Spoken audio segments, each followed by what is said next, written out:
Beyond red and gray.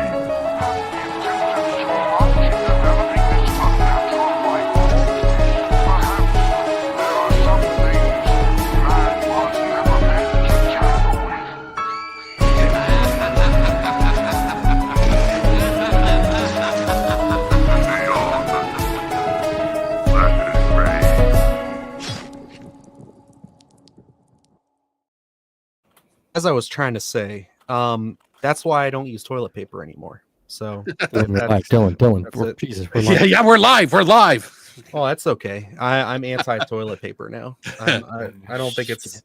I think it's bad. What's up, for you. guys? Well, Thanks, Kevin, Silhouette, Hollow Jack. You guys rock for being here early. What's happening? What's going on? Howdy. Hey, has anybody seen The Monkey yet? I actually saw it twice now. One was on Thursday night, and everyone in the audience was laughing. The second watch was repeating kills over and over again. Interesting. Yeah, I need to watch it again. I need to watch it. I mean, Evan also saw The Monkey, but Evan doesn't post new reviews anymore. So, Evan, how'd you feel about The Monkey? I fucking loved it. I like leaving it. I was like, that was pretty good. But then I think I was also pissed off because there was a whole row of like 14-year-olds behind me that literally talked throughout the entire fucking movie. I'll do it. But like as I sat with it, and I gotta be honest, I'm actually surprised that there's like a fair bit of depth to the movie. Like it is absurd violence, but there's like some really interesting stuff in it. And the more I think about it, the more I like it. I might like it more than Longlegs at this point. I think it's fucking. I'm awesome. hoping. Yeah, I really enjoyed it. Oz definitely has an exposition problem. See, that's what I was saying. Like, yeah, he does. I kind of expected that in this movie, and I was like, maybe he'll correct it this time. No, he did the same thing that he did in Longlegs, but he did it twice. It's like I get why he does it because he likes mystery, but there's a line that you can't cut back too far. I will say it's not as big of a problem in The Monkey because this is not as much of a mystery movie as Longlegs was. So I didn't like a serial killer or something. Like it was there, and I'm like, he's doing it again, but I didn't really care because that wasn't the point of the movie in the first place. Where like Longlegs is all a mystery movie, and then it just gets all like dumped on you at the end. Not the monkey. Sure. The monkey gets hurt, yeah. Baby. God damn it. Thanks, Silhouette. Anyway, yeah, it's very good. I was very happy with it. I thought it was sorry. fun. I forgot to post our link, so I'm just. I'm gonna kick you in the face for saying Rohan Campbell wasn't good in that movie. I thought he was fucking hilarious. What do you mean? I said he was great. What do you mean? Was he driving a red car? I didn't say he was terrible. I said he was wild. He did say wild. Did I just misread your text? Yeah. I absolutely have been thinking the last couple days that you said he was like oddly terrible in the movie. No, I said we had another conversation about this later where I said he should be in a Coen Brothers movie. Like that's how good he was in that. Where it's like, okay, my play. I really misread what you said. Dude, he can literally play like the wildest fucking character, and I'm like, I'm here for it. Like, I never thought, and like, not to spin this into a whole Halloween Ends thing, but oh god, I never thought he was a bad actor. Like, I just didn't care for how his character was written. I agree. Movie about pumpkins. Okay. The way they wrote him was too fast. It just was not. It was too. It just didn't. I couldn't swallow it that fast. He's like the least like.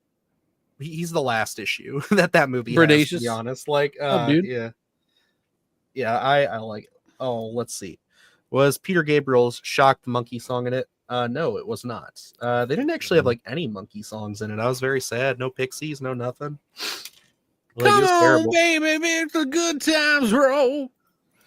But yeah, no, I thought it was pretty good. I feel like people are taking our review like really harshly because it's been a while since I've like because like we not trying to gloat, not trying to be like anything like this, but like we get so many comments it's hard to keep up now. But like it's been consistent with that review, particularly of people being like, yeah, this movie kind of fuck it, like, or no, you guys suck. Like, how could you like say this movie's bad? It's like we didn't say it was bad. We gave it literally like I gave it worth a watch, and Luke gave it a recommend. That's like our second and third highest score. Yeah. It's like I literally gave it like a B. Like if you want to go on that grade scale, you got to remember there is no in between. There's only perfect, of course, or terrible. I said, what did you give Longlegs? Longlegs, I think I think I gave that a must see because I was really high on that one when I came out of it. Yeah. I still love the movie. I just think that overall, it just loses something for me once we get into the real supernatural stuff. But that's just me. Like Luke loves that movie for everything it is. Yeah. And like, see, thinking about. Oh, go ahead. No, you finish. Mine was. I was just gonna say the Monkey for me overall, very solid. I should have done my research before going in and actually seeing that yes, this is a black comedy, because I went in thinking it was straight horror, and like I'm like, this works as a comedy, but I'm like, if they're trying to be real serious about this is like really weird. But no, overall, like for a black comedy, it works. It's really entertaining. I loved Theo James. I thought he was fantastic in the film. Both, well, can't say that, but you know the things he does. And I loved him. I thought he was great. The only thing I wish is that like I thought the first half of the movie, the first act, was really strong, paced out really well, and I just felt like acts 2 and 3 were like on fast forward. I felt like we had to get to where they go, and then everything happens so quickly. I'm like, why are we like not like taking our time just a little bit slower, please? Like, take your time, give us some more stuff with the characters. That was really my only issue with it. So, without spoiling things, the very end of the movie I thought was fucking fantastic. The way they close it is so perfect. But this was fun because I've been taking a note out of Alex's book and just not watching trailers and not reading things about movies. And I gotta say, it's been pretty nice. Yes, it really is very, very accurately. I went into The Monkey knowing nothing. I knew that it was called The Monkey and that it was from Oz Perkins. Because I have not been watching trailers. It depends on the movie. Like if it's a movie I'm not sure about, if I see just like a little bit of it and I'm like, maybe I'll watch it. I'll watch the trailer. It's like obviously I'm seeing it. The trailer from the new movie from the guys who made Talk to Me. Obviously I'm going to see it. I'm not watching the trailer. I looked away from the trailer when it played in the theater. It looks so good. It's just a teaser. They don't tell you anything about the movie, but it looks so good. I'm just going blinders on everything right now, man. I respect it. I just I also saw one I know Alex was talking about on one of your socials. I think you were talking about Clown in the Cornfield. Yeah. Or Clown in a Cornfield. I really want to read the book and then watch the movie, to be honest. I think I might actually get the book and read it because I heard it's a really quick read. Mm-hmm. And there's like 3 of them too. Yeah. But yeah, dude, I was like, okay, yeah, I know this movie's coming out. It looks all right, fine, whatever. But then when I sat down and actually watched the trailer, I was like, this looks really fucking fun. I'm excited. My friend made a point. He was like, there's a lot of clown horror out there. We got a lot. And it's so he's like, I'm not that excited about it. But I was like, yeah, but I mean, there's a lot of people really who love the books, like absolutely love them. Sure. And, so maybe there's enough room for some more clown love, Mm-hmm. I don't know. We'll see. It might feel weird because we have like weird expectations going in, with clowns. I'm not going into, the best thing they can do is not just don't be Pennywise, don't be Art the Clown. And it's pretty much just open season for me at that point. And well, Art the Clown is so specific because he's a mime. And that's what I'm saying. Like if they're doing, if they be Art the Clown, if they're literally just copying either of those characters, then it feels soulless. But it's like a clown is such a generic horror character. Like you can turn that into anything if you just. It is like, I mean, like scary clowns have been a thing forever. Like you can do so much with it. Like, you don't have to dress them up; they're just scary in general, kind of thing. That's kind of like saying, like, man, if every werewolf is like the one from American Werewolf in London, then like they're just ripping it all off. It's like it's just a generic monster. Like it's who would be scared of a hockey player though? You know what I mean? Or he got his own thing going. Or fucking, Star Trek, like who would be scared of that guy? Captain Kirk. You're so funny. So cool. Deep. Yeah, what else has been going on in the news, boys? Does anybody have anything they want to talk about? Last of Us Season 2 has a release date now. Yes, it does. I can't remember. Yes, it does. It does have a release date. It's April something. April 14th, I believe. Yeah, I think it's April 14th. So that'll be fun. Yeah, I'm excited about that. I mean, I have been in contact with people over at HBO, so we're lining up for our screeners and stuff already. I'm trying to get on that early so that way I don't get lost in the shuffle. But yeah, we've done a couple of their projects over the last 2 years, so we get to. You want to shoot me over an email? No, earn it yourself. Sorry, man. Sorry, bro. You don't review current content. You'd have to, if I did, you'd have to come on and do all your reviews on our channel. I do. Okay, all right. No, I can set you up. I can set you up too, Alex. If you didn't watch the first season yet, have you? Oh yeah, I saw. I watched the whole thing. Okay, then I watched it as it was going. Yeah, it's not like I have anything special. It's just the generic, posting thing. But I can at least get you guys in the Warner Brothers Discovery camp, so that way I got to connect with Amazon a little bit. There you go. Yeah, I got Amazon. I got everybody. Yeah, the drunk eyes and the outfits. What are you talking about?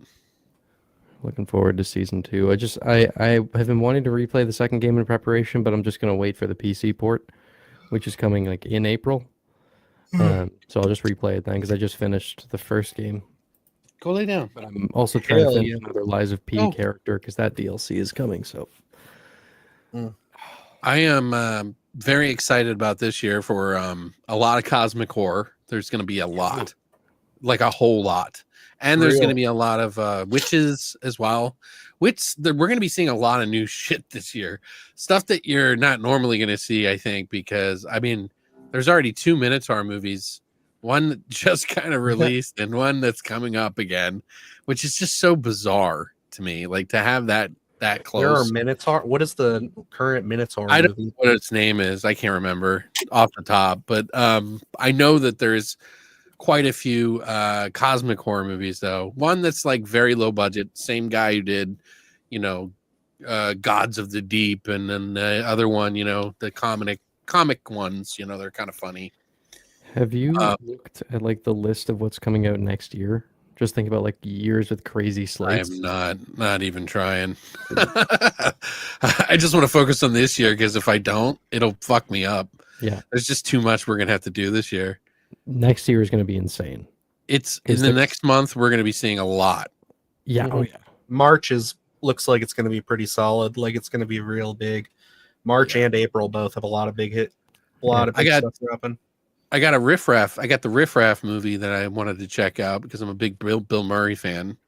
And I know it's not horror, but it's got dark comedy. Yeah, it's a dark, fucked up comedy. Like he kills people and stuff. So it's like I am currently watching. I'm about halfway through a movie that is just absolute like insanity. I doubt anybody here has heard of it. Actually, Alex, I think you this seems like something you would have kept up on, but it's called Unspeakable, Beyond the Wall of Sleep. That's the one I'm talking about, actually, with Edward Furlong. Oh yeah, really? Yeah. Okay, hell yeah. So I'm about halfway through that movie. It's only 60 minutes. Is it better than the other ones? Did you ever see the other ones? Love it. No, I have not seen the others, but I want to. I got to tell you, I'm having so much fun with this movie right now. It's actually it's I was kind of mid on the other ones. That's why it's low budget as hell. Oh yeah. I mean, Edward Furlong, I know this is not saying a lot, but I think he's given his best performance in decades. Like that's good to hear. He's just doing pretty good, and that's amazing. But ultimately, I think they're doing a really good job. It's Lovecraft, so it's one of those things where it's like they're going off the source material. They're doing the stuff. I don't know the source material for this very well, but like it just feels very Lovecraftian. I like what they're doing, and they've done some special effects that are fucking top notch. So like by Joe, can't think of his name. He did the other ones. I'm actually following him on Facebook. I just can't think of his name right offhand. He does really good effects though. Right? Oh yeah. I could probably find it here for you, but it's they just had the director's name is Chad Farron. I think this is the old ones, that movie you mentioned last year, Alex. Yeah, when we there's were doing two. There was one every year I've done. And they are very similar. I think the last one was a little bit sillier. And that was the one where it's like they're the fish people or whatever. Yeah. And then they had the guy Joni Jai White or whatever. And it was like almost that had he was like one of the Lovecraftian gods that like had a stomach monster. Your review is the top result on r/scary. For that, when you look that up on Reddit, r/scary. Oh yeah, my review did pretty big. Yeah. For that. Yeah, it's this is the one. But no, so far this movie is wild as hell, and I'm having so much fun with it. This is definitely going to be a movie where it's like I can't like in good faith say everybody's going to love this movie, because like you know how people are, like they're going to see how low budget it is, they're going to see all this stuff, and just the concept of what happens in like the first 5 minutes, people are going to be like, no, I'm good on that. But I think this is their biggest budget of have the three. sold me so hard, dude. Like I wish I could talk about it, but if I start talking about it, we'll literally probably get shut off of YouTube. So because it goes for some shit, and I'm loving it. So I haven't far. seen it yet, Hopefully so. wrap it up nicely. I'll be finishing it up after we get off the stream here. But yeah, I'm enjoying that. Take it away. I don't know. Anybody else have anything else? Okay. I felt like I talked for a while, so I was just like, okay. Did I watch anything else recently? I'm trying to think. I don't think so. I've been making like fucking really long videos, so I've been doing nothing but just working. And then I'm just playing Witcher 3 when I have time to do something else aside from working. So I don't know. I've been playing a game, by the way. I've been playing the Avowed. Oh, yeah. Which is actually pretty fucking good, man. Like it's not Skyrim, but it's different, and I kind of like it. It's not like an open world. It's like one of those crafted worlds, which I kind of prefer in some regards and don't in others. But yeah, it doesn't like respawn stuff when you kill him in an area unless an event happens where there's stuff that actually happens again. So you're just clearing out different areas and finding all these secrets and stuff. And I really like it. Some people are giving it shit because it's woke, or something. It's woke. So I just want to punch people to just say that word anymore. I don't even like the word. Woke? I know. What do you mean by it's woke?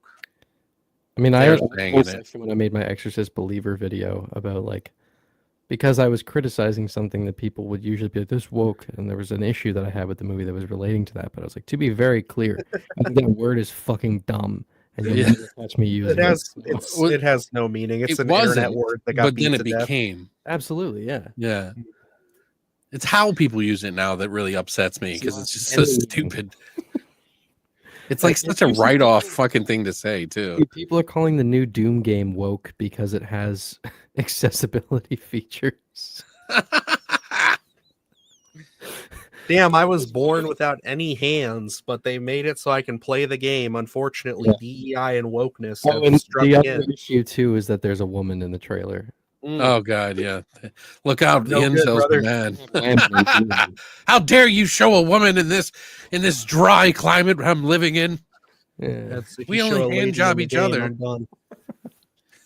I had a guy on one of my videos, I think it was the last the solo list, who was just like, I really hope that you don't turn out to be a soy boy like a lot of these other YouTubers are, because I like your content so far. And I'm just like, the fuck do you mean turn out to be a soy boy? How do I not turn out to be a soy boy? What the fuck? Like, I need instructions. Like, I don't know if I'm just old or if I'm just like, it's like I need the same booklet everybody else is reading out of, because like I feel like I don't know what the fuck I'm doing. You have to understand, Dylan, the guys who don't like rules make up rules because rules are bad. Fuck.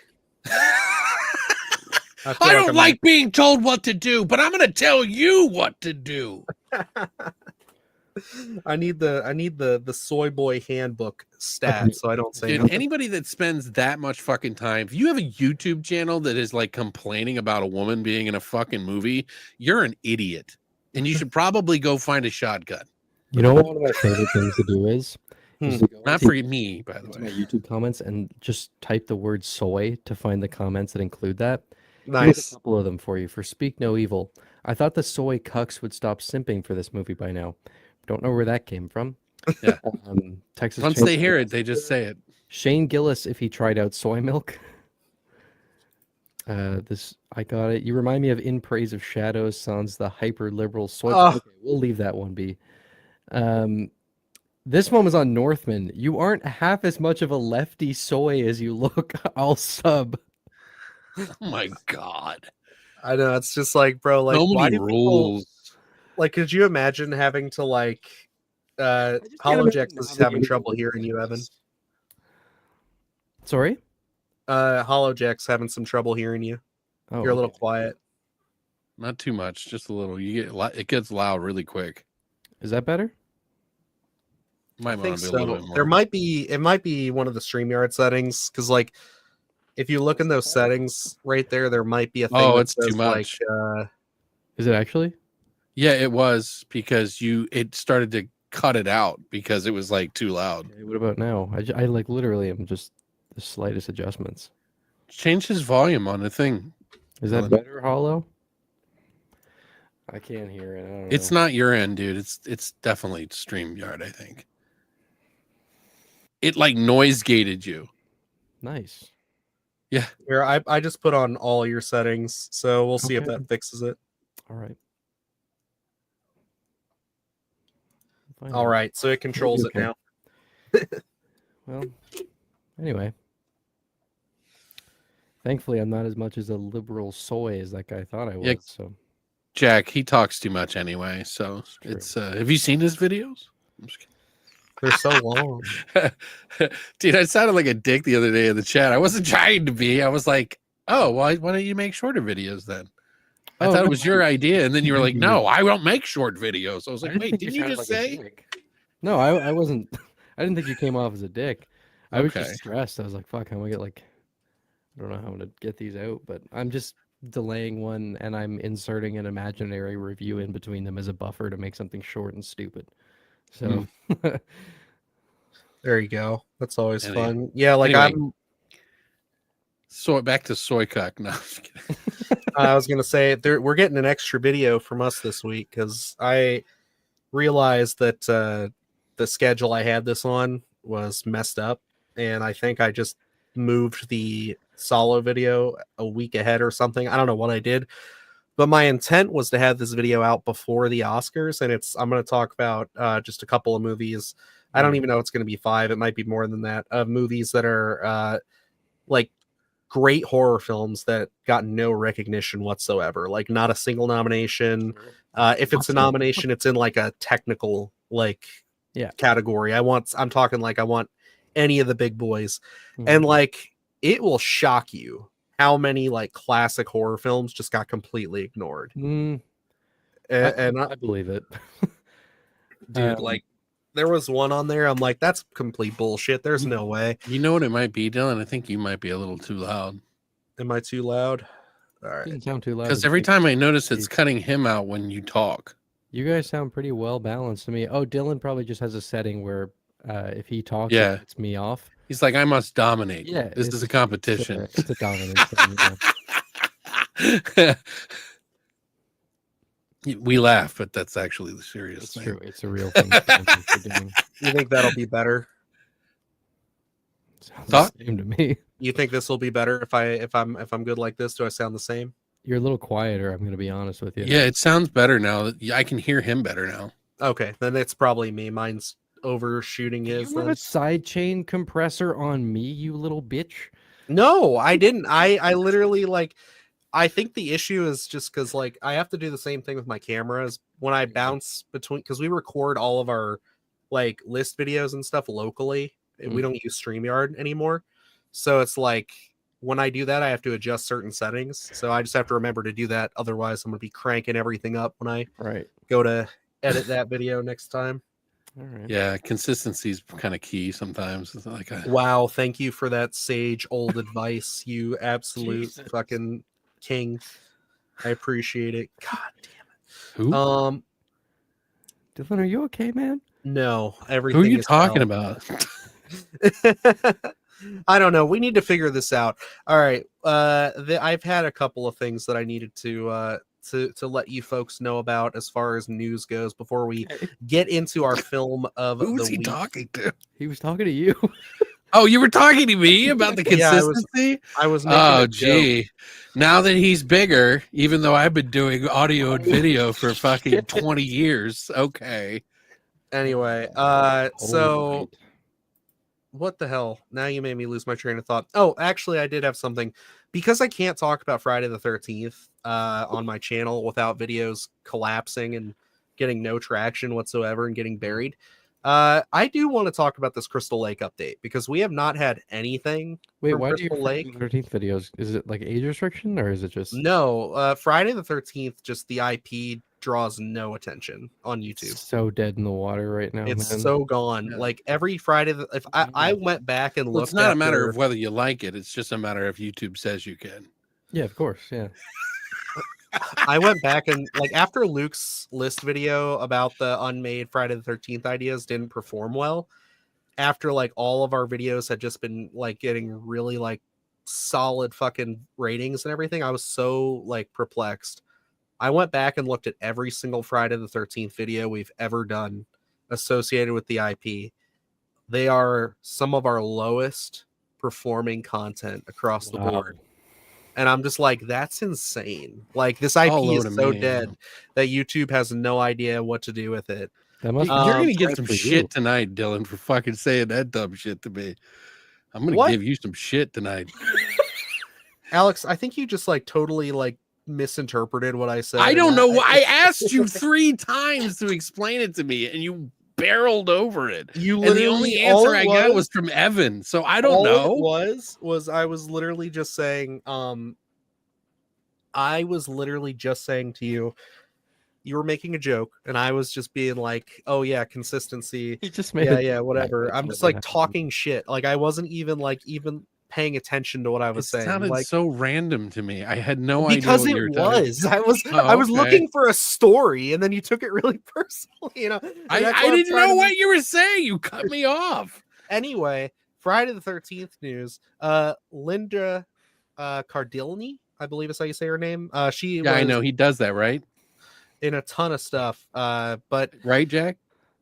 But I'm just being random. I can get away with anything now. Linda Cardinelli, I believe is how you say her name. She was cast as Pamela Voorhees for the Crystal Lake series. Anybody know her off her name, or do I have to start describing? Not off her name, no. Describe her body shape. She was color. She was Velma in the live action Scooby-Doo movies. She's also been in like she was on that show that was really big for a couple seasons. I think it was on Peacock. Point is, she's in a ton of stuff. And I actually think when I saw the picture that they used for her when they were talking about this, I genuinely just thought, you know what? That's kind of perfect. She has this, because like knowing her work, because she was also in like Brokeback Mountain and oh yeah, I forgot she's also in Avengers. But when I saw her, just like her face and everything, and I remembered some of the roles she's had, it's like she could really turn it on a dime. I feel like from like sweet, innocent, like motherly figure to I'm gonna kill these fucking kids, and that's exactly the kind of person you need. And I'm actually kind of stoked about this casting because it's not what everybody expected. Everybody was kind of like going towards, I think like Charlize Theron was one that people were throwing around and was supposedly in talks at one point. I love her to death. I just think like you need somebody who's a little bit more, not necessarily unknown, but I feel like untapped as far as like potential wise. I feel like Charlize Theron's in a ton of stuff. So that's where I sit with it. Yeah, that's fair. I haven't looked into it a ton because, like, you know, Crystal Lake is one of those things where it's been so back and forth on whether or not it's even getting fucking made. So I'm a little disengaged from it until there's some more like concrete foundation to it. But I'm certainly curious. I mean, Friday the 13th is not my go-to horror franchise, but it's one that I really enjoy, and I want something new from the IP because it's been 16 years. The fucking reboot can now drive a car. So I'm ready for Freddy. I like Friday the 13th, but I'm ready for Freddy. I think you'll see a Nightmare on Elm Street before you see Friday the 13th. It's kind of wild that like out of the big three, like Michael's always just getting movies, and then like Friday the 13th is constantly just like, we're up, and we're up, the biggest train and wreck then of a Freddy's franchise. just dead. He's just down at the bottom after 2010. They're just like, it's nothing. so fucked up. You're fucked. 15 years. Well, he did blow up in the 80s so much. I mean, I guess it was enough to carry it for a couple of decades. You know what I mean? So yeah. But yeah, I think it's just people need to lower their people are way too darling about everything. You know what I mean? Like it's you got to understand that creativity does not mean that it's going to create the same thing that your nostalgia feels or, you know, the exact same thing. Sometimes you got to take risks and just hope that it goes the way it does. It doesn't just work out. I was going to say, I think like one of the big like stopping points for Freddy specifically is the fact that nobody wants to recast Robert Englund. Yeah. Right. I think they're so afraid of that, even though I think he's been so vocal about wanting to pass the character on to somebody else. Yeah. And like, let's be honest here, eat me up for this. I'm sure I've said it before. Jackie Earle Haley was not the problem. Exactly. With that movie. Like he did a good job. Like he was a fine Freddy. So it was it's the one writing. of those things where it's like, yeah, you just need to. They just see like Jack Hollow says, there you go. But he was not the problem, Jack. Like if you think so, I disagree wholeheartedly. I don't like his Freddy. Yeah, I mean, like it's not great, but it's like he gave the performance that they wanted him to give, and I thought that he was solid. Plus, like saying Jackie Earle Haley's bad, it's like okay, just watch like Watchmen or like what's that movie he did? He was in that show too, where he plays the meat god. Yeah, do you know what I'm talking about? I know what you're talking about. I would say it's worth mentioning that. This isn't the first time this has come up, but Damien Leone is again talking about wanting to do Friday the 13th. So I don't know, maybe with like a major like the guy who made the biggest slasher franchise going right now, if he's talking about wanting to do something, maybe it can push it in a direction where maybe we're moving to a little closer. I'm not getting my hopes up or anything. I don't know. It doesn't seem to click for me there. I don't know. No, I mean, I'm not saying it's guaranteed to do something, but you know, if he did create the biggest modern slasher franchise, and he is now talking about wanting to pick up an old one, there's it's all luck. Something there. Sure, of course. I mean, it could be. You never know. It could be like that he just gets right, and everything else he gets wrong in the future. He would have an easier time getting it made than most other horror directors, I would argue. Probably, yeah. So I guess that's the point I'm making. If anyone is able to push this forward, it's probably going to be Damien Leone. Or Ridley Scott. They just keep giving him movies. He can do whatever he wants, I guess. Yeah. So, it's just, I liked Gladiator too, but like Ridley Scott's one of those people where it's like, I love him to death. I think he's great. Like as a filmmaker, he's made some good stuff, but like he is so like every 3 movies is a win for me. Like it's like 1 good movie and then 3 just duds. It's like, come on, bro. But I guess when you make 2 a year, you kind of just like do whatever. Can I also point out that next year, 2026, we are getting Flanagan's Exorcist, Evil Dead Burn, Werewolf, and Terrifier 4. Damn. So we're getting the other Evil Dead this year. No. I think it's next. I don't think we're getting an Evil Dead this year. Burn will come first, and that's 2026. The other one I don't even think has started shooting yet. Yeah. Okay. So it's going to be a crazy fucking year. And that's just like big releases. Obviously, there's going to be tons of other stuff. Depending on how far along it is, with 2 of them in development, there is a good chance we could see 2026 and 2027. That would be great. Evil Dead movies. So that could be cool. Don't worry, Desert Pine. We haven't even began. We usually kind of like hang out for a little while, and then we do our review, and then we do our spoiler after that at the very end. Haven't started. Yeah, we wait till like about the hour mark. Yep. But we're just bullshitting, talking about news, taking questions. Yeah. So if you got anything you want us to touch on, Feel I'm free. definitely gonna like this year. I think I'm gonna rewatch all of the Freddy movies. I know I'm watching all the Final Destination movies. Yeah, same. I'm Ken just asked me to come on to an episode about Final Destination for the new movie, so Hell I will Nice. also be going through them again soon. I'm excited for that. Also, I'm finally getting to work with Drum Dums. Nice. tomorrow. Doing a guest spot, yeah, with another channel, and he's also being featured on there, so that's gonna be fun. We're talking about just slasher movies in general, so that's gonna be a nice like chill thing, just hang out and chat. Yeah, slasher. Frank will have completed the trio here. He's gotten all of us on his show at least once. There you go. So yeah, Yeah, it's a I good met him, I'm time. excited. I I'm looking I forward really to enjoyed He my got time me over at wide Frank. open. Yes, silhouetted, absolutely. You're right. Del Fuck yeah. Toro's Frankenstein this year is going to be pretty wild. Do we even have a release window? I'm assuming fall. I want to say it's fall, but whether that falls on December or September, I have no idea. So Yeah. we'll see. I But don't know. See, those don't get me excited. I mean, I'm gonna watch them. It's not like I don't want to watch them. I just mean I'm more excited about new properties. oh, okay, yeah, I see. You see what I mean? Like, I know Yeah. you guys get all wound up about these like old Universal things, kind of. It's But Guillermo like, del I love it. Toro. I love that stuff. Eh. I mean, it's Del Toro, and Frankenstein is like probably the greatest Universal monster movie ever made. Right. But this is my point: is if I had a choice between Del Toro's Frankenstein and At the Mountains of Madness, Sure. I would pick Out the Mountains of Madness every time. Sure. Yeah, But this But is a passion project. we're getting Frankenstein. What's wrong And with that's that? not even an original property. Like it's like, it just hasn't been done yet. Yeah. So, But I mean, it's clearly a passion project. Like it's gonna be. There's gonna be. well, a no, lot of- Juan's doing it this time, so it's not happening. No, I'm talking about Frankenstein. Oh, sorry. I thought you were talking about Frankenstein At the is like a Mountains. massive Make passion Friday the project for 13th him, like a great long, again. There we go. career-long thing. So I'm always excited to see a director get to do like the movie that they've been dreaming of doing for a long time. So I'm looking forward to it for that. That's fair.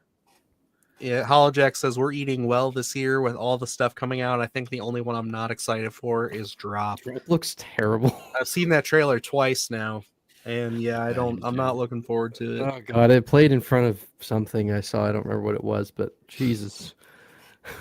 We did get a screening invite for it, but I have yet to respond because I'm kind of hoping that maybe enough critics and people locally will be like, I'm good on that they'll just be like, okay, now we're sending screeners, because they did that with a couple movies last year, and it was like, okay, let's just hold out. We'll wait. The King Tide. Oh yes, Take It or Leave It. This, I believe, is who did you do this one? Were you the one who recommended this to us a few months ago? Because I saw the Red Letter Media video today, and yes, I remember somebody in this chat mentioning it, and I am so on board. I think like at the time when you had mentioned it, I don't think it had like a release just yet, like a wide release. But now that I know it's there, and like I saw just a snippet of the trailer in their video, I'm like, I'm into this. Let's check it out. So looks I cool. will certainly be This watching. was shot in Newfoundland. Yep. Hey, Sounds familiar. I don't know. movie. This was one I was going to bring up. So it's awesome that Take It or Leave It had it, because that was the last little news piece I was going to save. Because whether or not it's Evan's turn to pick a topic next or guest, so after you, I'm gonna probably pick the King Tide. I Cool. think it's a new movie. Honestly, it's something just we could all watch because it's on Tubi. So just knowing that it was shot in Newfoundland makes me want to support it. So It's also on Prime. It's included. yep, it's like on all the free stuff right now. It's available. And yeah, Take It or Leave It. Thank you so much. That literally made my day, because I have it on the screen over here for that, and I was literally like, man, somebody said something in one of our lives months ago about this, and I was just like, man, I wish Probably I when remembered who it was. So We went on a rant about Midnight Mass. probably, yeah, probably they compared it to that in The Mist, just like you said here. Yeah. And like I only watched the beginning half of their video, and I was just like, I don't want to know anything else. I'm sold as fuck. So It looks familiar. I don't know if I saw it or not. I have to. I swear to God, I remember the trailer. It but I played don't at a few remember. festivals in 2023, but like I don't remember ever seeing it as an option. The title never stuck out to me. But yeah, I mean, regardless, I think it I'm was on down for it. upcominghorror.com. Maybe that makes Upcoming sense. horror movies or whatever. I go through there from time to time. They don't cover everything, but they cover a pretty good large amount. You know what I mean? Sure. Yes. What else we got going on in the world here? Ba, ba, ba, ba, ba, ba, ba, ba. Go ahead. Godzilla versus Biolante is coming out. Oh yeah, from on Criterion. 4K. Yeah, I want to get that really bad. That's a fucking bizarre fucking that one and the Smog Monster one. I just can't think of his name. Those two are my favorite Godzilla movies. Godzilla versus Biolante is my favorite of the originals, like the older Really? like ones. And what I mean by that is like anything 98 post. Right. What was that era called? It was called it's one of I think shows the era as the show is the original, like the old. I think it's the Heisei. I don't remember. Yeah. Hedora, yeah, that's the one. Mm-hmm. That one's that's my favorite because it's like the Blob. Godzilla movies. I have not seen nearly as many as I should. Oh, dude, they're amazing. It's kind of some of them are a little boring because they do kind of put a lot of emphasis on like humans, but you know, when it's done right, it's actually not so bad. A good Godzilla movie goes a long way, and the world got to finally experience that on a mass scale again. And not saying any shit about the legendary films. I think they are super fun. I love them, but they are not the kind of Godzilla movies that I'm talking about when I say this. Godzilla movies that like will literally shatter you, and everybody got to experience that with -1. They should go back and experience that with Shin Godzilla, please, because that movie's darker and scarier. I've never seen it. I still need to see it.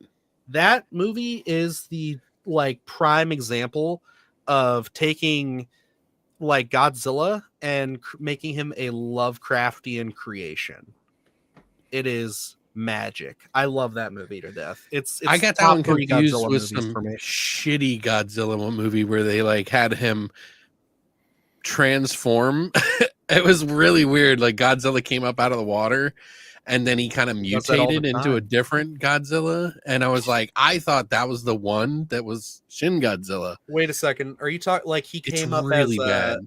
He came up as like no arms and stuff, like he was running on land. Yes, like, it was like he was a fish and then he turned into a fucking Godzilla, like, but a terrible Godzilla. That is Shin Godzilla, and you need to watch that movie. I don't remember it being that one because I remember the CGI was really bad. Oh, it's not amazing, but they have like literally like less resources. I don't think it's the same because I thought it was, and my friend had to talk me down because he was like, no, you got something confused. This? No. Okay, because this is what I was thinking when you said that, because this version of him comes up on to the ground. Maybe, and then he like that does kind of look familiar. And then if I just show you the scene, we won't get shut down for this. So. No, don't do it on mine, please. Don't. Fine. I need every penny I can get. I'm fucking dying over here. Yeah, it's googly eye Godzilla. Yes, absolutely. I think that's why I got freaked out by it. Maybe it is the one then. But I don't know. See, the thing is, like, if you know the context of that, it's horrifying because he's evolving so quickly he can't keep up with himself. Like his gills are literally gushing blood because he's developing lungs as he's walking. Like it's terrible.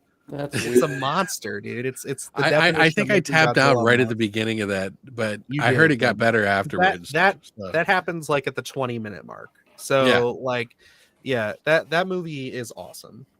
I need to catch up. I hadn't seen like any of these, and I kept hearing about how good -1 was. I just never got around to seeing it. -1 would be a great starting point for you, honestly, just to get you excited about Godzilla. Okay. I don't know about that, dude. It might break him. It might actually make him like that and nothing else. I would say you should watch -1 and then go back and watch Godzilla 1954. And then I may have seen I don't know. 85. Are you talking about Godzilla Returns 85? I think that's the one where they made 2 different versions, one for America and one. Yeah, that's a fantastic one. I love that movie. So well, they did the same thing with the original too, which was kind of fun, which was kind of wild. I don't know why they felt the need to do that, but I guess just different time. But I think like 85, 84, whichever one you watch, both excellent. Godzilla's a bad guy in that one. Okay. King of the Monsters is a popular one. Like from the new ones. Destroyer. That's a little bit. Destroyer is badass. Yeah. I like it though. I like the sillier stuff a little bit more. A little 100%, dude. Because it's what I kind of like about tokusatsu stuff, because it's a little schlocky and like wild. So yeah, I would say watch those, and then Godzilla versus Biollante, you can't go wrong with. That's another one that just feels very like Lovecraft inspired, just because of what Biollante is. I like Biollante, but Hedorah beats it because it is like the Blob. Hey, it's okay to be wrong, brother. It's fine. No, I'm kidding. Yeah, Hedorah is pretty cool. I want Biollante and Hedorah to come to the Legendary universe so bad, because they're both such different creatures compared to like what he usually fights. So it's like they're just kind of doing their own thing, and I appreciate that. I would say the last one you should check out to add to that list, Evan, is he's not going to remember any of this. I know. You can't go wrong with the original King Kong versus Godzilla. So that one, do the Turkish one. Fun. It's amazing. Is it the Turkish one or the Chinese one where they did the King Kong but it wasn't King Kong? Where originally it was going to be Godzilla versus Frankenstein. I will say, based off of Silhouette's recommendation, I'm going to start with Godzilla 98, and I will not be watching any of the others. So I love 98, but that's just because I grew up with it. So it's like he's a completely different creature. He's not Godzilla. So that's just my headcanon. We're too old. That's the thing. When we have like all these franchises, like when we talk about horror and stuff, and then everybody's like so particular about it, it's because there were so many different eras of like these horror movies. So people like have specific things that they like about it, 100%. And you're never going to get agreement on it. It's just, I know that's one of those ones, which actually that's a good question to ask both of you. What's a bad movie that you just have like reverence for, like nostalgia? Hatred? No, not reverence. Sorry, nostalgia for something that you want to, just like always watch and will always defend. What's a bad movie? Objectively, because obviously opinions are everything. I've seen a lot of shot on video films that I actually love, just because I admire the creativity of it. Mm-hmm. Not many people have the stomach for that. What's going on, my boy? We actually just plugged your channel, so. What was it called? The Zombie Files? Evan's got his picks. Well, here, I got a couple just that came to mind. This is one of them. Mac and Evan go to high school. Yeah, I've seen it. The biggest one, and I feel like this is not uncommon, but I fucking love these movies. I just offended them on Ken's channel 2 weeks ago. They're so dumb, and I love them so deeply. Just like when you watch that first movie and they're like, we can't play baseball unless there's a thunderstorm because we hit the ball too hard. I'm like, that's the greatest thing I've ever heard. That's the funniest thing. You can't get funnier than that. It's the best. Dude, my wife and I will literally sit down and throw that collection on like every other year or something, and we'll just watch all of them. It's great. And it's not even like, and I say this, the Necrophiles, is that the one? It's hilarious, dude. It's awful, but it's terrible, but it's hilarious. I fucking love the movie. It's like really distasteful in a lot of moments too. But there's some really funny shit in it. I would say that to wrap up the Twilight thing, I did say on Ken's channel when we were talking about vampire movies, 30 Days a Night was one of my top 3. It's the same director as Twilight Eclipse. So I gave a little sub shout to Twilight Eclipse, my favorite of the films. Yep. I think it's the best one. It's the most consistent. Say what you will, but I enjoy that movie. I think I like the darkness. Like they're all bad movies, but they're so good. Yeah, but like everyone has their own reason to like them. Yeah. The only one that I can genuinely say is kind of like tough to get through, and it's not like that it's any worse than any of the others. It's just like, I think because they focus on her depression for so long, is the second one. The second one just feels so long. The scene when she is sitting in her window for like 6 months straight is one of the funniest. Every time I watch that, I'm just in fucking hysterics. That whole sequence. Have you guys seen the TikToker who does the impressions of her? Yes, I have. He's fucking great, dude. One of them movies just... He's just like, yeah. They were still figuring out how to act at that point. Like, yeah, it's bad, dude. It's so funny. Even Robert Pattinson's not good in that. Well, like, I love how like brutal he is about those movies now too. Mm-hmm. He's pretty open that like he wanted to make part of the reason he was so bad in them was because he wanted them to go quite a bit darker, but they didn't want to do that. But he was like, no, I'm just going to play it darker. And then they were like, if you keep doing this, you're going to get fired. So he had to give the performance in a way that he didn't think the character was. So that's part of why he felt so stiff, because he didn't really feel like he was embodying it. But those are good ones, Gracie. Gracie, I 100% agree with you. I actually included Class of Nukem High on my, was it Disgusting Horror Movies or something? It was one of those ones, one of my lists from a couple months ago, talking about icky horror. I think it was the one that I was doing before Street Trash, the remake. Because I was like, I wanted to talk about some trauma stuff. I love that one. Poultrygeist is great. Like, it's kind of tough for me to find trauma stuff that I won't at least have a good time watching. Yeah, those are pretty good titles, though. By the way, I would mention Ma, that Octavia Spencer movie. Oh, fuck that. No, that movie sucks. Are you talking about the one where the girls, like, I can't have it. Everyone hates mother dies? I thought that was super fun. I really like that movie. No, this is the one with Octavia Spencer. Okay. That's the Blumhouse movie. She comes to the party and she's like, I got your booze. Yeah, Christina did too. And I was like, yeah, it's like a 6. But it's super dumb. Fun. Yeah, it's terrible. Nick Cage's Wicker Man. I was like, gonna Terror Film is one I'm not familiar with. Bro, Nick Cage's Wicker Man, I quote that movie like, what's in the bag? A shark or something? Like, yeah, no, it's a shark. I fucking like I've played the clip of how to get burned. I've used that in so many videos. Take It or Leave It mentions Dreamcatcher. That is one. That is a very fun movie. It's like the first half is like a really great like horror movie, and then the last half is like a mimic of like everything else that Stephen King's done. Yeah, I think it's wild. That movie's one of those ones where it's like, I love the first half so much, like genuinely, I love it. Like even with the butt critters and all, but like once you get to the whole like they go to get Duddits and everything, and then he meets the other gray aliens. It's just like, okay, I'm good. Like it's fine.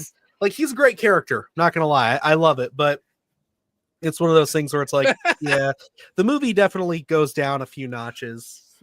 Intellectually. MOON, that spells moon.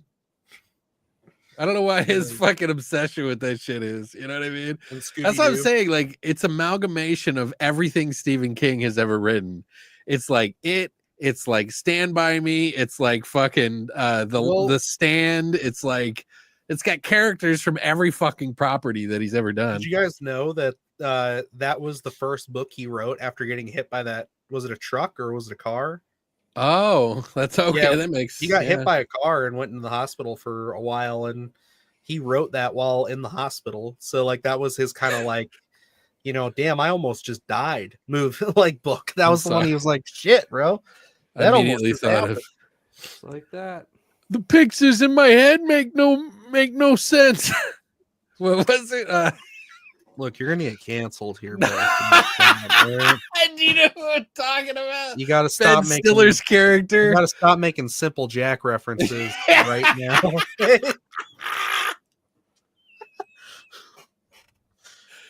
Dude, that is terrible. That is the pictures in my head don't work too good. I will regret saying this because I know there will probably be something else, but What up, Mike? How you doing, man? That may be the greatest comedy of all time. It's pretty bad. It's funny, like really funny. When that guy blows up, that's when I finally realized what was happening. And I was like, okay, all right, I'm on this. Corn syrup and latex. Really warm, blood-flavored corn syrup. Oh, hey, Last Action Hero is a really good movie that I really like. I don't think it's a bad movie. I think it's a great movie, but a lot of people say it's shit. Oh, I think it's amazing. Talking about like that movie's fun. Oh, Rubber Baggy Bumper Bumper. Whatever the fuck. This is another one I would throw into the discussion there. You may not have heard of it. Which one? Halloween Ends. Oh, yeah. I never heard of it. 13. You ever heard of Christine too? Christine. It's also called Halloween Ends. Haven't heard of that. That's one I would say. Sorry. You guys are gonna summon kind of like Silent Night, Deadly Night 2. Halloween Ends. I love that movie so much. It is a good one. Favorite bad movie is Batman v Superman. I could get with that. I mean, I don't think that movie's the worst. Like, it's one I remember being like, yeah, this movie kind of blows when it first came out, but like, you know, the shit got worse. So I mean, like, that one's fine now. Like, it's just in comparison. There's just so many movies. Like it's hard for me to say what is like a good movie or a bad movie that I love because I love so many bad movies. Like, you know what I mean? Like it's like, take your pick. You know what I mean? I'm just going to see what Google classifies as a bad movie.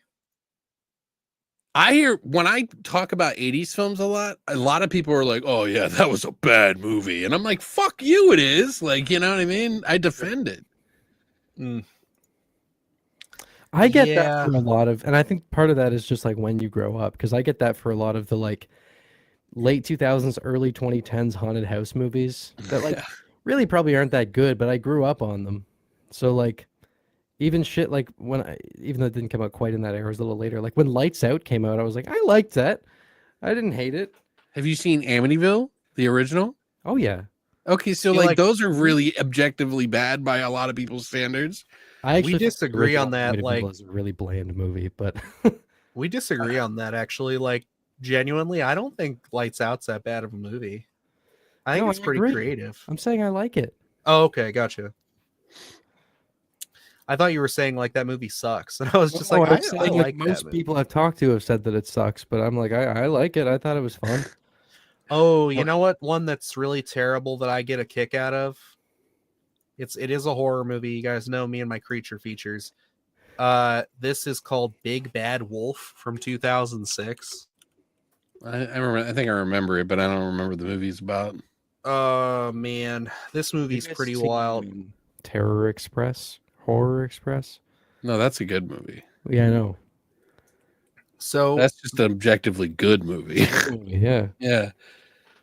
This movie has a like walking sentient like werewolf that like is like a man wolf, but like full blown costume, everything, but like he talks like a human being in werewolf form.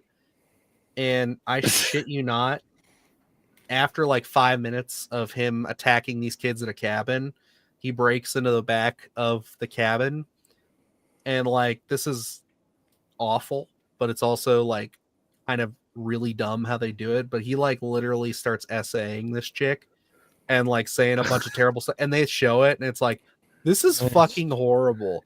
And the movie just gets so crazy after that. Like it gets even wilder, and it's like this little fucking, not little, but this big werewolf's just walking around going, little pigs, let me come in, just talking like that, like doing all of the cringiest, like cheesiest stuff.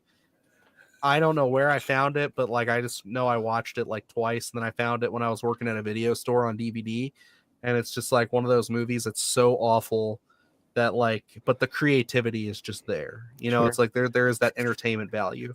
Sure. I don't know. There's so many. I don't even know if it's like objectively a great movie, but it's one that I really like. That gets a lot of hate. Got a lot of hate. Wasn't like terribly received, I don't think, like broadly, but I have seen a lot of like very hateful words towards it was the fucking Scary Stories to Tell in the Dark movie. I didn't mind it. I really enjoyed that movie. Yeah, I kind of liked it too. Like Scary Stories to Tell in the Dark was like part of my horror awakening as a kid, where like I would read those books. You weren't supposed to be able to get them until grade 6, but the librarian knew I was already fucked up, so she just let me take them. She's just like, damn, son. Yeah, she didn't care. So I was like, those were great, and that's just such like a cozy October movie, and I feel like it gets a lot of shit. But Have you guys ever seen Lady Terminator? No. Oh my god, that's amazing. How upset would you be with me? Because I've never seen a Terminator movie. How upset would you be if I had seen that Lady Terminator, but not Terminator? Actually, it would be kind of cool if you haven't seen Terminator because it really, there's only one scene in the movie that, well, they do copy a couple of scenes in it, but Lady Terminator is just objectively terrible, but it's so fucking bad it's good. And like the fucking guns that shoot people is like, it's so like overdone. So like when people get shot, they get shredded apart, and like, I don't know, there's just what so happened much in ridiculous. RoboCop too. Lady Terminator is a fucking great movie though. It's just so weird. We watched Creatures from the Abyss, aka Plankton, which is like a terribly good film. Like, yeah, no, the what'd you say, Creatures from the Abyss? Yeah, Was that what Creatures it's from called? the Abyss, aka Plankton. Yeah. Yeah, I am happy to report, Alex, Adrian, my buddy who edits for us sometimes, he is working on the Patreon stuff. He's been working on it for a couple weeks now. He is in the midst of editing that video. And I gave him like literally no direction. I said, look, this was shot forever ago. I'm like, this, just take it, take all the funny parts, the parts that you laugh at, and just make it into a big amalgamation. And I'm like, that'll be the first Splattercast Cinema, which is going to be a Patreon exclusive. So we're going to have that up. That's a very old, like 2 years old now, episode where Alex came on, recommended a movie for Luke and I to watch. The three of us just died laughing watching this horrible film. I watched that movie and I was just so blown away by it. It was better than the cat on the boat movie. I would own that movie though. That's what I'm saying. Yeah. Like that's how bad I got it on is. Blu-ray, dude. I love it, dude. If it wasn't so expensive, I would totally buy that movie. You should get it on Blu-ray, dude, before it goes away because. Well, it's like $60. Like, no, on Blu-ray? I thought so. Let me see. No way. Because I think I looked it up. Yeah, 1994, Creatures from the Abyss, baby. They have a t-shirt actually for sale. That's funny. Blu-ray. Let's see, eBay. Oh, only $16.75. Oh, $20. Yeah, that's shipping. what I'm saying. So it's like $36. Oh yeah, that's a little bit of a. I mean, it's better than what I originally thought it was. So there it is. Yeah, I got it right away, and I think I got it for $11, and it costs $10 to ship. I can get it for $40 from Amazon. I think it's worth it because you just see those are the movies I love to collect because they always go away and you'll never forget them. So it's I can't get it though because that's a region 2. No, it worked in mine before I even had a region player. I can get a DVD for it. DVD's good. I can't. You know what I really want to get? I really want to get the Carnosaur movies on DVD, but like I'm still holding out hope. That's because I know the whole like Roger Corman's like whole filmography like got bought by like Shout or something a couple years ago. So like I'm still holding out hope that they're going to remaster those and put them all in a set. Like I'll even take the Eden Project and everything too. Like they can put them all in there. I'll be fine with it. By the way, someone mentioned The Wolf of Snow Hollow. My buddy Mike did. It's a good movie. I like Jim, the guy who's in it. But that's not Cummings. Jim Cummings. I don't like that movie. Jimothy Cummings. Yeah, I do not like that movie, and I think it's overrated. I think the movie, the one where there's like the black guy who's like a cop. He comes as a new cop, and then there's the girl, and there's a hotel. What is it called? It's Thunder Road. Werewolf Within. Oh, yeah. Werewolves Within or Werewolf Within. Dude, that movie's fucking hilarious. And I'm nobody curious to see what you think of Hard Eyes, because Luke and I loved Werewolf Within. Okay, is it the We same did not. director? Yeah, we did not care for Hard Eyes. So Really? Huh. yeah. Guys, stop everything, Silhouetted says. Stop everything. Look up Curse of the Werewolf. Oh. I think I've seen this actually. Have we talked about this before, Plemke? Oh wow. Wow. Yeah, that's a great cover. What am I looking at? That lady. Wait, there's 2008 film. You sure it's 2006? That's what I see here, 2006. We can share. Oh, this. yeah. It's not going to get us in trouble. That's pretty rough. Do you know what it looks like? It looks like that weird guy that always does those meme videos where he's like covering himself in milk and shit. Yeah, where he's always like angry and he's pissed off, but it's Dan like Hensel. They really thought they did something with those prosthetics. Look at them go. They really thought those prosthetic teeth were kicking.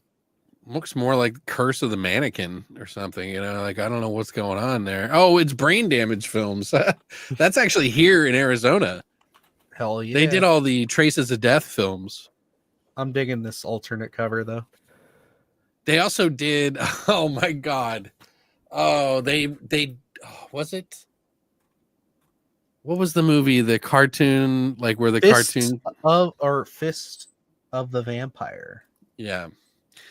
The Brain Damage Films did a lot of like crazy shit. A lot of wacky stuff. It's like they were at Sun Studios. Yeah, it's like gum infected teeth. Yeah, dude. Yeah, I appreciate Born to Be Rad here. Feeling like the Carnosaur movies will be out again, upgraded. I hope so, brother. I yeah, really they did do. Hell's Highway actually. Hell's Highway. Traces of Death, Executions 2, Banned in America. That was one that Terror Vision actually put out, which is like a fake. It's actually like a cops sort of like found footage film or something. Mm-hmm. I've heard it's really funny. Banned in America. Terror Tunes. That's another movie that they did. They made 4 of those movies. The guy who did the effects in those Deep Ones and the Gods movies that you watched, the Wall of Sleep, he did the effects for those movies too. Oh, did shit. Okay. Terror Tunes, yeah. Look, I gotta say, like, I will, eat my own words if I go upstairs after this and I finish that movie and it's it doesn't hold up, but like that, I'm really digging that movie so far. I'm having a lot of fun. Thank you, Silhouette. Joe Castro. That's why his name. I couldn't get it. I knew it was Joe, but I couldn't think of it. I gotta pop over real quick and do something off camera. So I'm gonna pop out of here just for a second. And we're gonna do our review and our spoiler. Yep. Here in just a second, guys. I was gonna say I'm gonna do this real quick. It'll only take me like 5 minutes or so. I'm just switching some stuff over upstairs, and then when I get back, we'll hop right into the invitation. But yeah, Sweet. You guys take it away. Yeah. You entertaining gentlemen. Oh, there you go. Yeah, I'm excited. I only just saw this for the first time this morning. This was on that list I gave you, I think, with Coherence. Okay, there we go. I can cross one off. Yeah, finally. Wait, I have a question. Have you seen, because I picked this up recently. Look, I got an RSVP. Haxan, Haxan, yeah. Haxan. The German film? I think it's Swedish. I think it's German. Is it? I don't know. I just picked it up at, I found the Criterion at... yeah, we're going to be reviewing that tonight, man. Yeah, I have it in my collection for the Severance. Swedish, yeah. That's what I thought. Is it Swedish? Okay. Yeah, so I picked up the Criterion collection. Have you seen it? I have not watched it all the way through. I know most of the scenes in that movie, but I don't have. I'm excited. It's a silent film, so it's like sure. I'm excited. It looks cool. Skyline arrived in the mail. Fuck yeah! There you go. I love that movie. I didn't notice Frank was in the chat. That's a movie that a lot of people don't like that I love. What was it? Skyline. Skyline. I don't know if I've seen that. It's got the guy from the comedic guy who was in that. What was that show where they were in the hospital and it was a big joke? I don't know. Like everything was it was like a comedy in the. Huh? 2010? Yeah, I think so. Friends fight to survive as a mysterious light source causes people to vanish into the air. Yeah. It has the guy from 6 Feet Deep who was in that TV show as the boyfriend to one of the girls who lived in the mortuary or whatever. David Zayas. Yeah. It's actually a pretty fun movie. I don't know why everybody hated it so much. I think it was just it's getting pretty dull. But the sequels were kind of bad. Okay. Frank Grillo did the sequels, but they're okay. They just decided to shoot them in like Cambodia or something. I don't even know where it is. Let me look. I want to see if I can find that list you gave me because I'll be glad if the invitation is on there. And I don't think it was too long ago that you sent it. For those of you who aren't aware, despite my job being to talk about movies, there's a lot I haven't fucking seen. Scrubs. Both of these fellas have seen way more movies than I have, so Alex decided to send me over a list of stuff for me to watch called Evan Should Watch This. Yes, The Invitation is one of the movies. Yeah. Perfect. Coherence. It's got to be in there. Coherence? Yes, it is. Yeah, that one's a different one because some of the acting in the movie is done as an improv. So some of it's kind of iffy, when it comes to the coherence, but if you just stick with it through that, you'll see how great the movie becomes. Sure. Like it really is genuinely amazing. For anyone curious about what's on here, we can go through this list. Is +1 on there? +1 is on there. So we have Primer, Coherence, Pontypool, Resolution, The Endless, The Signal, The Invitation, +1, Invasion of the Body Snatchers, and Videodrome. Yes. And I gotta say, obviously we're not getting too much into it right now, but if The Invitation is anything to go off of, it's a good goddamn list. That's a great list, dude. All of those movies are 100% solid. I mean, some of them might be iffy for some people, but I think they're great. I don't mind. I haven't cracked open the fucking Severin folk horror box. I haven't watched anything in it yet. I have. Not a single thing. The first? Did you get the first box set or the second one? I haven't gotten the second one yet. Paxton's in there. It's in the first one? Yeah. Oh, so I already had it? Yeah. God. But you have it on 4K, right? Is that what you got? Did you get it on 4K? In the Severin or the Criterion? In the Criterion. I don't know. Let me see. Bring both of them out because I'm pretty sure. 4K disc or not? I don't think it is. Yeah, Pontypool is amazing. I smoked an entire pack of cigarettes while watching that movie. Like I was like, and fucking Stephen McHatty's like, it's probably one of the best roles. I don't know what it is. I love him in that movie. I don't have a kitty cat. I don't know what you're hearing. No, it's just a regular Blu-ray. Yeah, so you have it twice. Okay. That's okay. There's so many movies in that. Cover art, so that's all right. Yeah. I'm pretty sure you have that and Wachovia, which is the Russian witch movie. Okay. Why or before I buy any more folk horror movies, I should double check to make sure that they're not in the folk horror movie box set that I forgot I had. I don't know why I didn't think of that. I was just walking around the store. I was like, that cover looks cool. I'll buy that. I tried to give you a lot of indies on there. Most all those movies I think are indies, sure. Like aside from Body Snatchers, Sure. But that was just a random one that I was like, I bet you he'd really like this movie if he watched it. Yeah. Well, so far so good. I want to watch Eyes of Fire soon. Probably gonna That's a good movie. It's not amazing, but it is for its time. Yeah. Either this week or next week, I'm gonna try and crack into that box. I tend to get into a folk horror vibe when it gets to like spring, summer. So. No, Dylan, my numbers are beating yours. He should be here any second.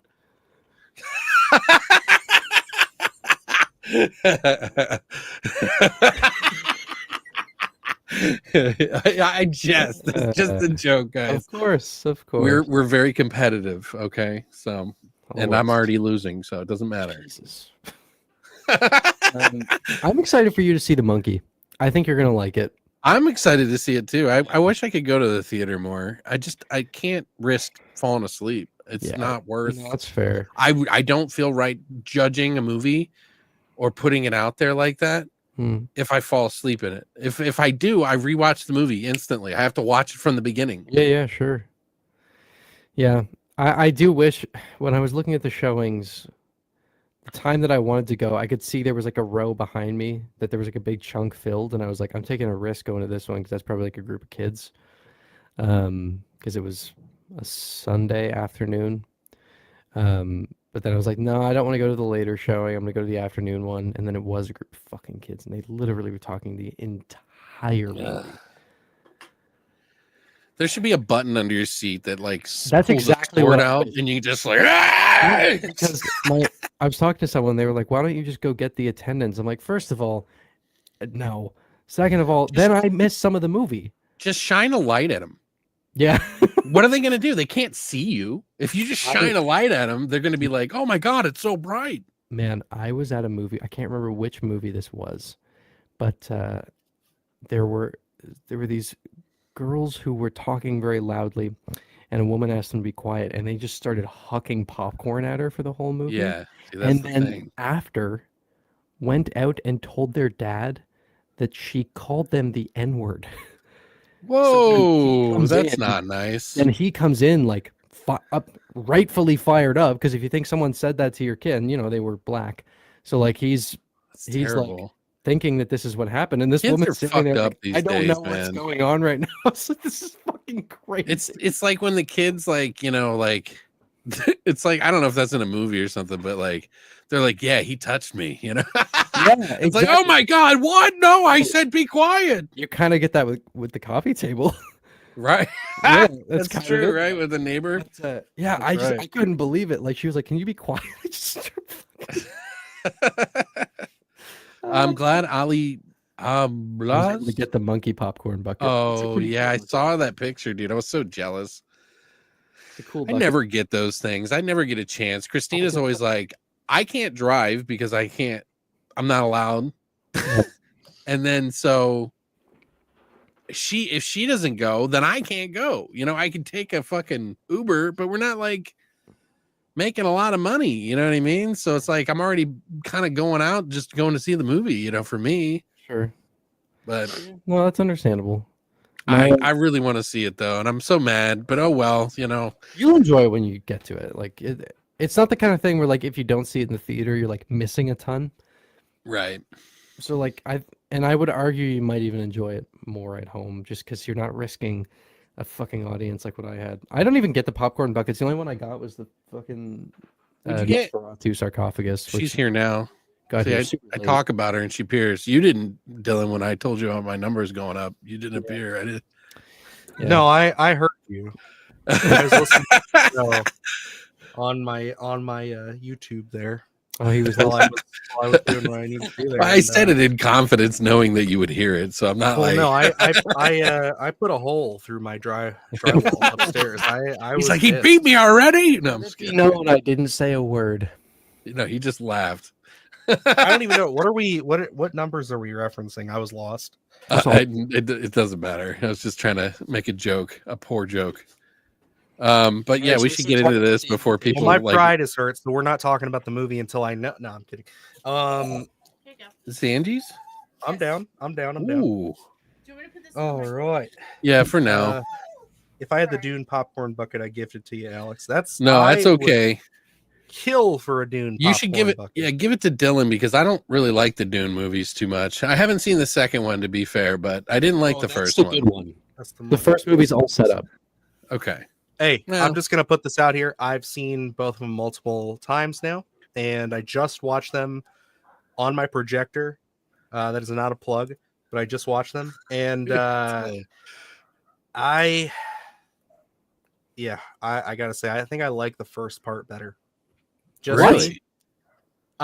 It's also my favorite part of the book now that I finished the book, so that might be playing into it. I don't know. I love the assault on the Atreides. Not to turn this into a whole Dune podcast thing, but we shouldn't do this right now.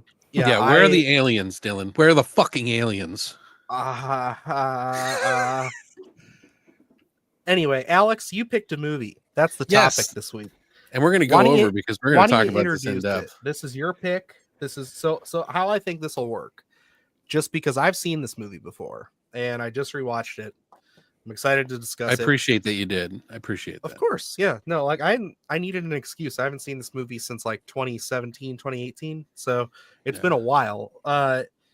So I think Alex, since your pick, you introduce, but then let's go right into Evan after that, since he is a first-time watcher. So that's why I was thinking we should do that. So The Invitation is a movie that came out in 2006. It is a movie that was directed by Karin. What? 16, right? You said 2006. Oh, sorry. 6. Did I say 6? Yeah. Okay. Sorry. 2016. It is a movie directed by Karin Kusama, who is the director of the shit. Now I got to pull it up or I'm going to start fucking brain farting. The one. Yeah. See, can't do it. We've all been there. No, it's just I have too many facts in my head. I can be a total geek about this real quick. And no, I could say that it's what? Karin. It's Karin. I had to practice it, dude. I did it last night. I met her in person. Is what I was gonna say. She's awesome. I got to meet her, so I'm excited to talk about that when it comes my turn. Because yeah, and that is how she was introduced to me. So fuck you, Alex. I have one of her experience. One of her bigger movies is actually she did Aeon Flux, which was kind of like what the hell? Wow, she actually did that movie, which she even said I think at the time was kind of surprised by that. But she also did another horror movie with a famous starlet who kind of never really went to be. She is a star. Is she a starlet still? I don't even know. You know who Megan Fox is. Like, that's all I'm saying. I mean, like, you consider her a starlet? She's a household name, I would say. In the States. Right. In the States, I would say she's like, especially for people my age, because like you got to think Transformers, that series started at the perfect time for me. I was like 11, 10 years old. Like it was, I might have been a little younger too, but like, dude, like she's a household name. So yeah, well, Megan Fox did a movie called Jennifer's Body, which is a very underrated film because a lot of people consider it to be like mainstream trash. I think it's fantastic. I love the movie. I watch it all the fucking time. I have an interesting little side note about that because that was a movie that my dad rented from Netflix because he would always rent like new stuff. So like we rented that. I watched it by myself. I just remember for some reason it was the middle of the summer. I stayed up all night, like basically. I didn't fall asleep till like 5, 6 in the morning, and I watched this as one of the movies. And being this prepubescent little boy watching that movie and just being like, this movie sucks. Like, this is kind of stupid. Like, I don't understand what's going on. Like, this just feels like goofy. Like, I didn't get the humor. I did not get all of the nuances for all of the subtext and everything that movie has all over it. Way over my head. I was like, this is dumb. Like, she's not a real monster. Like, I don't know what's going on. Dude, it's so brutal. And it's like a 90s movie in today's world, which is so great. But then I watch it now, like when I was an adult, I rewatched it. And it's just like, this movie's fucking awesome. Like, Jennifer's Body is so good. She did that. She also did, she directed, I don't know how many episodes, but she's been doing a lot of TV as of late. She did The Outsider, the Stephen King TV show, which I guess she had a big role to do with as a director in that. Yeah, she did the XX anthology, which was one of the shorts with what's her name from Hereditary? Who's the main mom? Toni Collette. There you go. Toni Collette was in it, and I believe in the short in XX, which was pre Rosemary's Baby. But anyway, that's who the director is. She decided to hire one of the famous guys that you probably will recognize as Logan Marshall Green, who went on to do the Upgrade movie, which he's really good in it. He kind of looks like what's his name? Tom Hardy. Tom Hardy a little bit. Yeah, he does. He really does. But there's a bunch of casts. It's essentially a story about an invitation that's given to this guy who had a past relationship with this other woman. It's Will and Eden. They had a kid together. Something happened where they got separated because of the kid losing his life, and he's now returning 2 years later after the math to the same house where he lived in, and they had separated. He hasn't seen her since, and he hasn't seen his friends since. And they're going to have this like party together for some reason, and they don't really know why. So he brings this new girlfriend. There's all these new people that are there, and they show up, and things go pretty crazy pretty quick. I don't want to say much more than that, because I think if you have never seen the movie, I behoove you to see this movie. It would behoove you to see this movie, because it is I think it's a really good film, but I will not speak on it first. I will let Evan speak on what he thinks of it first, because he's the one that's brand new to this. Yeah, I only just watched this morning for the first time, and it was I didn't even look into the plot, knew absolutely nothing, which good. I feel like that's like the ideal way to go into it. Yeah, definitely. That's how I saw it too. Yeah, no trailer, no plot, nothing. I saw the poster, and that was it. And I really, really enjoyed it.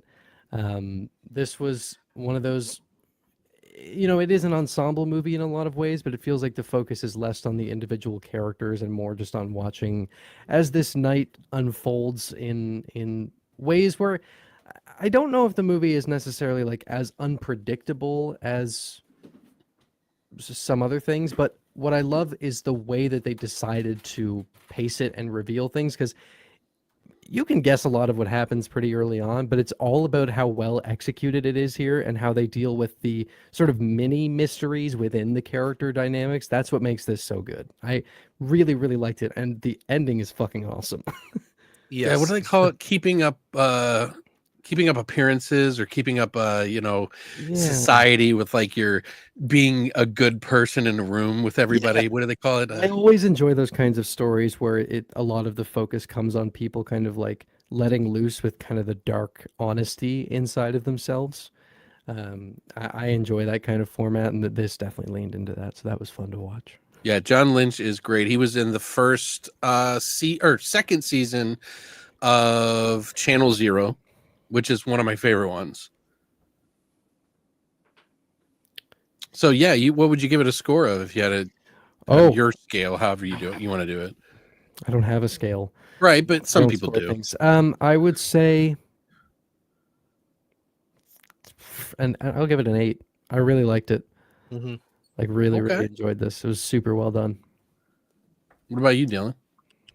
Well, I will say, starting off, that when Alex mentioned last week that he really thought you were going to like this movie, that's about what I expected. I really also thought that you were going to love this movie, because it's very well done. It's kind of a rare movie, I would say. We don't get a lot of stuff quite like this where it's all talking.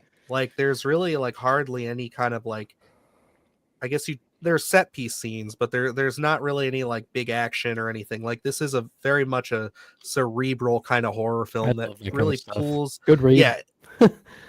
It pulls at a lot of different places, and that's kind of my favorite piece to this. It's something that, to me, this movie feels, and I know that like some people will kind of shake their head at this, but this feels like a oh god, what's the lawyer movie, 12 Angry Men, where it's like, we're such a locked in bottle film of a movie.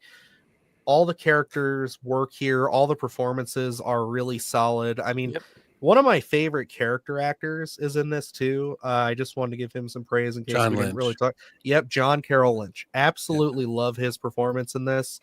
I think that this is one of those movies that like every great director makes a movie kind of like this, where it's very contained, where it's very much just like, I'm going to limit myself on the scope of the tools that I have, and I'm just gonna work with that. And I feel like that's what this movie does, because again, it does so much with doing so little, and I love movies like that. I think that's one of the best parts. So that's where I say with it. This is a movie I love. I don't talk about it enough. So I was really, really, really I'll probably pleased do a when you video made this on it. I your. really liked it. Yeah, when you mentioned it, I was really pleased that you did, because it was, again, a great excuse for me to actually sit down and revisit this movie. And I will say the movie, how I saw it, was great too. Like Evan, didn't know anything about it. I worked at a used media store that's closed now called Buybacks, and one of my coworkers, well, you know him, that's Luke, but my other coworker, Aaron, he had like been going through a trade, and we had gotten what we call basically like a hot trade, where we're not allowed to accuse people of theft, but these people were stealing brand new movies, throwing them in trash cans, and bringing them to the store. And it's just kind of like we can't say anything about it. 2 brand new copies, it must have been at Walmart or Target or something, of this movie, and he was just like, hey, this looks really cool, it's in a fancy clear case. And I was just like, he was just like, yeah, so why don't you give this a shot, and I'll give it a shot, and we'll see what happens. Was it the home. Draft House one? It is the Draft House one, yes. Okay, good. Took it home, watched it, and just immediately was like, god damn, like what a beautiful fucking movie that was. And you're right, it was Walmart, by the way. There it is. Yeah, it's scary, it's cool, it makes you think. It's one of those things where it's like, I don't know, I feel like this is a movie that if Kiran Kurosawa was like trying to say like this, like, not, to me it's probably her best movie. That's all I'm gonna say. But I also just really love it. It's the one that I've connected with the most, aside from Jennifer's Body, where it's like I put this one just a little bit over Jennifer's Body just because of composition alone. Also, granted, I did just rewatch this yesterday, so I'm very high on it right now. Yeah. But I do feel like this is all genuine. I feel like when I say this, I'm not being hyperbolic. I do love this movie. Yeah, I would almost kind of consider this a chamber piece, but I think there may be too many people for it to be technically called a chamber piece. Yeah. What was your score, by the way? You didn't say. Oh, for me, I mean, like, however you want to do yours. Yeah, I was gonna say I'll just do the channel one. This would easily be a must-see for me, just because it's, again, very unique, especially at the time that I saw it. It's one of those things where you can just feel like this is a director who needs very little to tell a very impactful, groundbreaking story. And that's what I feel like this is. Okay, maybe not groundbreaking, but I feel like this is a great movie, and more people need to talk about it, is where a lot of my love for this movie comes from. So it'd have to be a must-see. Out of like a score, like a tangible number score, I'd probably give this like an 8, 9, or a 9. Like, just right around there. It feels safe. Not quite a 10, but it's really good. It's really well done. It's a movie that, if I was like, how all of us are aspiring filmmakers, I'm sure that you have that kind of movie or set of movies you like to go back and really study, because it's like seems tangible. It seems like something, right, if you put a lot of work into it, you can make it. That's what this movie I was inspired watching this, actually. I had an idea for something where, this like, is a wonderful movie, and I was like, oh, I have an idea for something. I'm just gonna say this is the best way I can sum it up, and then I'll stop talking for a while. But this is like one of the best movies to watch as an aspiring filmmaker, as a young filmmaker who's writing screenplays. I agree. Watching this movie is like, it's brain food. It feels good. Yeah, I think it's a perfect example of what you should look to if you are trying to make independent film. And I grade it on the scale of being an independent film instead of like a mainstream or like, Hollywood big budget. I mean, I'm sure they had a decent budget for this because, the actors in this, they're not A-list actors, but they are definitely good at their craft and character work. Michiel Huisman, is that how you pronounce his name? From What's Haunting that? of Hill House, the guy who played Steve. He was like Michiel Huisman. I forget. Yeah, I don't know how to say it, to be honest. I only vaguely know because I've been watching the Hill House director's commentaries, and Flanagan's been saying the name, but he's great in this too. Yeah, he's a recognizable face now. Yeah, he wasn't at the time when this movie came out, though. I think he's grown like over the past couple of years since this movie. Hill House. Hill House blew up a lot of the actors who were in that show. He did amazing in that. He was really good. Totally. but yeah, no, I've been a fan of this since I saw it. I was just blown away by it, and I couldn't. And what I really, it's like a best case scenario for an independent film for me, which I look for and I really appreciate when I see, because it's like it really proves that you don't need to be like fucking like throw money at a movie and to make a good movie. You know, it just shows that you have to put some fucking thought in it, and you have to actually care about it, and you have to like craft a really well written, directed, and acted. You can't just fuck around, you know, just because it doesn't have explosions and things like that. This has like, before I had seen a couple of other movies that I think handle suspense masterfully, like Demi and Rugna, you know, stuff like that. Masterful sort of magic tricks there, more so probably, but they're really good at suspense. And this really kind of hangs you on there, and I love movies that put you in the fucking middle of a living room with just random people, because that scene with John Carroll Lynch in that movie is haunting. Oh yeah, that is like, I think I'm at the wrong party, guys. Like, there's a lot. I would have been gone at that point. Party, bro. But I get you.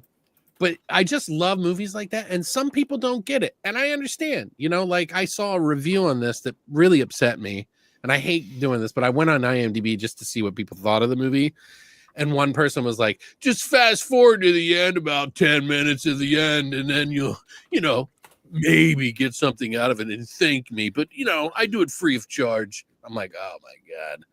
I said, "I want to find you and I want to hunt you down."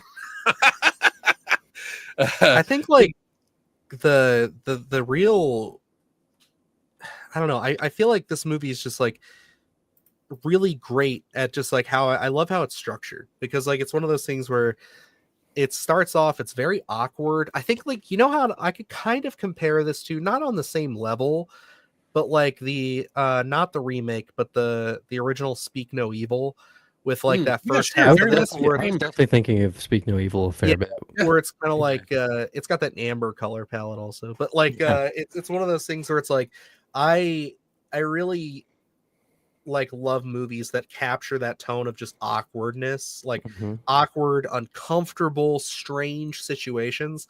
And like the second they step, I mean, to be real, it starts right at the beginning when he has to beat that fucking thing to death. Like it's one of those things where it's like it's just a really strange place to be, and it never gets comfortable. Nothing ever feels safe, and then it gets really sad, and then awful. It just starts happening and awkward. Like, and that's the thing.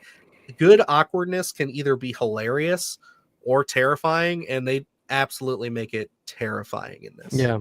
They do a really good job. See, that's the thing. It's like you can write all you want about suspense, but if you don't have the music and you don't have the camera work and you don't have the acting and you don't have the direct takes and you don't have the talent behind it, you might as well just fart into a cup and throw it on the ground, because it's really worthless. And everything is kind of working in this movie, and I think the music, like Norms has been saying, is a very good point, because it is very fantastic. It's really good. It's not overwhelming. It's kind of subtle. It's in the background sometimes, and then it's in your face, and other times it grows and swells at certain particular times to let you know, hey, should I be scared? And then it'll like relax, and then you'll get punched. And it's like it's actually really, I listened to it this time, and a little bit more than I did the other times, because it's been a while. Yeah, I had it cranked up last night, but I had to turn it down because there's some bass in that. But anyway, I really love the nuanced takes, all the like different conversations that are happening, the like give and take, the like breath of fresh air once something awkward happens and you feel safe in this little speck of the room, in this tiny place. I mean, it's not a tiny place. It's a nice Hollywood mansion, nice sort of. Right. It's a fucking fantastic house. But it you know, in the same regard, it's like somebody just said something that you would never want to be around in a room full of people that you trust. Yeah. And now you don't know if you should be watching your back or what's going on. And you could just, there's something amiss. And the masterfulness of how they handle that in this movie. and carry you through, and it just grows so slightly every time something else happens. And how they try to, I mean, there's some things in the movie, some characters that have some flaws with themselves that they kind of do the excuse route with, to try to like throw you off with different characters as to maybe you're not really feeling this, maybe you are. And, you know, I think you need to do that anyway, even if it's not like obvious or it doesn't feel authentic 100%. Yeah. You know, like you smell it, you know it's there. You know what my one thing is? I kind of did it to myself. Was as the movie was progressing, and are we in spoiler territory now? Is that we will be getting there now. So if you guys are a little nervous about it, you should watch this movie without knowing anything. Right. Where can we already all gave it very high scores. So like, yeah, I think they should watch the movie. The points I want to make now are spoilery. So hold on, before you get into it. Yeah. Let me announce where they can watch it. It's on Peacock right now for free. Yeah. So if you want to watch it on there, Lynch praise before we boot out the people who haven't seen the movie. That dude is so good at playing like secrecy. Like I mean, like I remember the first time seeing Zodiac. His performance in that movie too. Love that scene, bro. Oh my god, so good. Let me get this out real quick. Sorry, go. Peacock, Roku, FX Now, and Canopy. You can watch them all on there, or just rent it. There you go. I rented it. Sorry, I didn't mean to cut you off. I was just like, I just want to get it out. No, but that dude is so good at being like creepy in a way where he's like he's in control and he knows he's in control. Thanks, Hollowjack. So good at that. But okay, are we in spoilers? I can mention something. Yeah, we'll just go for it. All right, just fluff it a little bit before we get into their hard. You know. Yeah. So when Choi finally shows up at the house. That whole sequence was absolutely phenomenal. Where Buddy's at the table, he's flipping, and he's going, "What did you do with Choi? Everything's fucked up. No one's fucking saying anything. He's definitely dead. He called. He said he was here." And then Choi comes in. He's like, "Hey guys, what's up?" You're like, "Holy shit!" And for a second, what I thought was going to happen, the direction I thought the movie was going, was that his paranoia was going to ramp back up, and he was going to wind up killing these people, and then have been wrong about them. So, and I was kind of expecting this, like that sort of turn of his paranoia overtaking everything else about him and causing him to hurt people who we think are also threats and we're on board. So I thought that's where it was going. So then when it, you know, the shoe that I was expecting to drop the whole movie finally did, I was like, oh okay. We're still just doing this. That's fine. But I thought that would have been really cool. But still, even though the direction isn't anything necessarily surprising, it's just all in the ride of the execution of watching this dude's paranoia grow, and he's finding these pills, and you're realizing something is going wrong. And when they bring out the wine during that scene, you're like, please don't fucking drink that wine. I know, right? They do a great job of that. The whole thing, and God bless them, they had a smart horror protagonist, because that dude, when the one girl wants to leave the party and John Lynch's character is like, "I'll walk you to your car," I was like, no, bad. I know, dude. I'm fully expecting them directly just like, after he said that. I know. He's so good at being sweet and also sour. It's like, but then he's how so he good at that. Goes to the window and he's like, "I'm watching." I'm like, okay, so we have a character who like knows that something is going on here, and I appreciate that they're portraying this in a way that feels realistic, because I feel like in this kind of movie, and I felt the same way about Speak No Evil, it's more important with this kind of movie to make characters act believably, because all you have is the situation, and we need to be able to put ourselves in it. And in order to put ourselves in it, they need to behave in a way that feels relatable to us. So when he went to the window and he's like, "I'm not leaving until I see her go," I was like, this is fantastic. Like, this is because great. He is such an outcast now because of everything that has happened to him. He doesn't care anymore about keeping up appearances like his other friends. Not remotely. That's why I love these kind of movies, because it's like, I'm kind of that guy. You know what I mean? Like, if I don't feel comfortable about something, I'm going to be like, nah, yeah, I'm going to go. Yeah, same. You know? And then it's funny because that girl's like, does it. And then you see Eden give her a hug right before she leaves. That's her saying goodbye, dude. Yeah. Like, for life. And you know what else I noticed too was when, I can't remember the characters' names. I'm sorry, I've only seen it once. When John Lynch's character goes out, he's not holding anything, and when he comes back in, he has like a jacket or something covering one of his hands. Right. So I was like, where did he get that jacket? What is he covering? Yeah, So like obviously he did something out there, and there's blood on his hand, and I thought that little detail of him having something hanging from his hand covering it up, I was like, they're really paying attention to like the small details and trying to build up to what we know is coming, and I really appreciated the way they did that. That's why I say it's like brain food, because it's like it's totally good cinematic brain food, because you can tell somebody sat over this script. Yep. Over and over and over every single day. I caught that.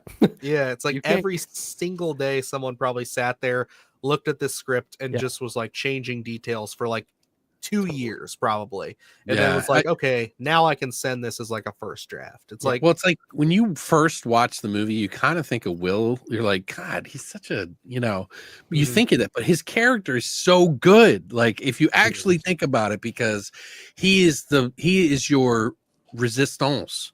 He is the guy that in your brain is telling you, don't do it, don't fucking do it. And so like there's that, like when they watch that video that the cult, and he's like, yeah, why would you fucking show something like that at a party? I did think somebody would have called it out before the video ended. That was one of the moments where I was like, I feel like this guy is like so uncaring about keeping the peace. I feel like he would have said something sooner. Any of them would have said something like, hey, what the fuck are you showing us? But whatever, it's fine. She's with us now. She's with us. Yeah. It's like, I don't know what this says about me, but when I saw that video, I was like, that's nice. That is and peaceful. you know that they shot those scenes, the cult stuff, to mimic all the videos of the Heaven's Gate. I was just 100% Heaven's Gate. The way that the leader films the last video that we see of him in the woods, the whole time I was like, this is 100% like Heaven's Gate cult right now. Like totally, yeah, totally mimicked. I've watched those videos. I've watched the documentary. It's crazy. That's some crazy shit. Pieces of it, yeah, it was very similar. Christine is obsessed with that for some reason. She likes cults. Sure. she didn't like them, but you know what I mean. They're fascinating. They absolutely are. I agree. That's another keeping up appearances tactic, the cult mentality of that, like, you don't want to go against the grain with everybody else, right? Because then you'll be like kicked out of this, and then you'll be on the outside, because nobody wants to be on the outside. Yeah. But he doesn't mind, and I love that about Will in a way, because he's the only thread of reality that is, but he's also a fucking broken character. Yeah, that was the thing that I really like.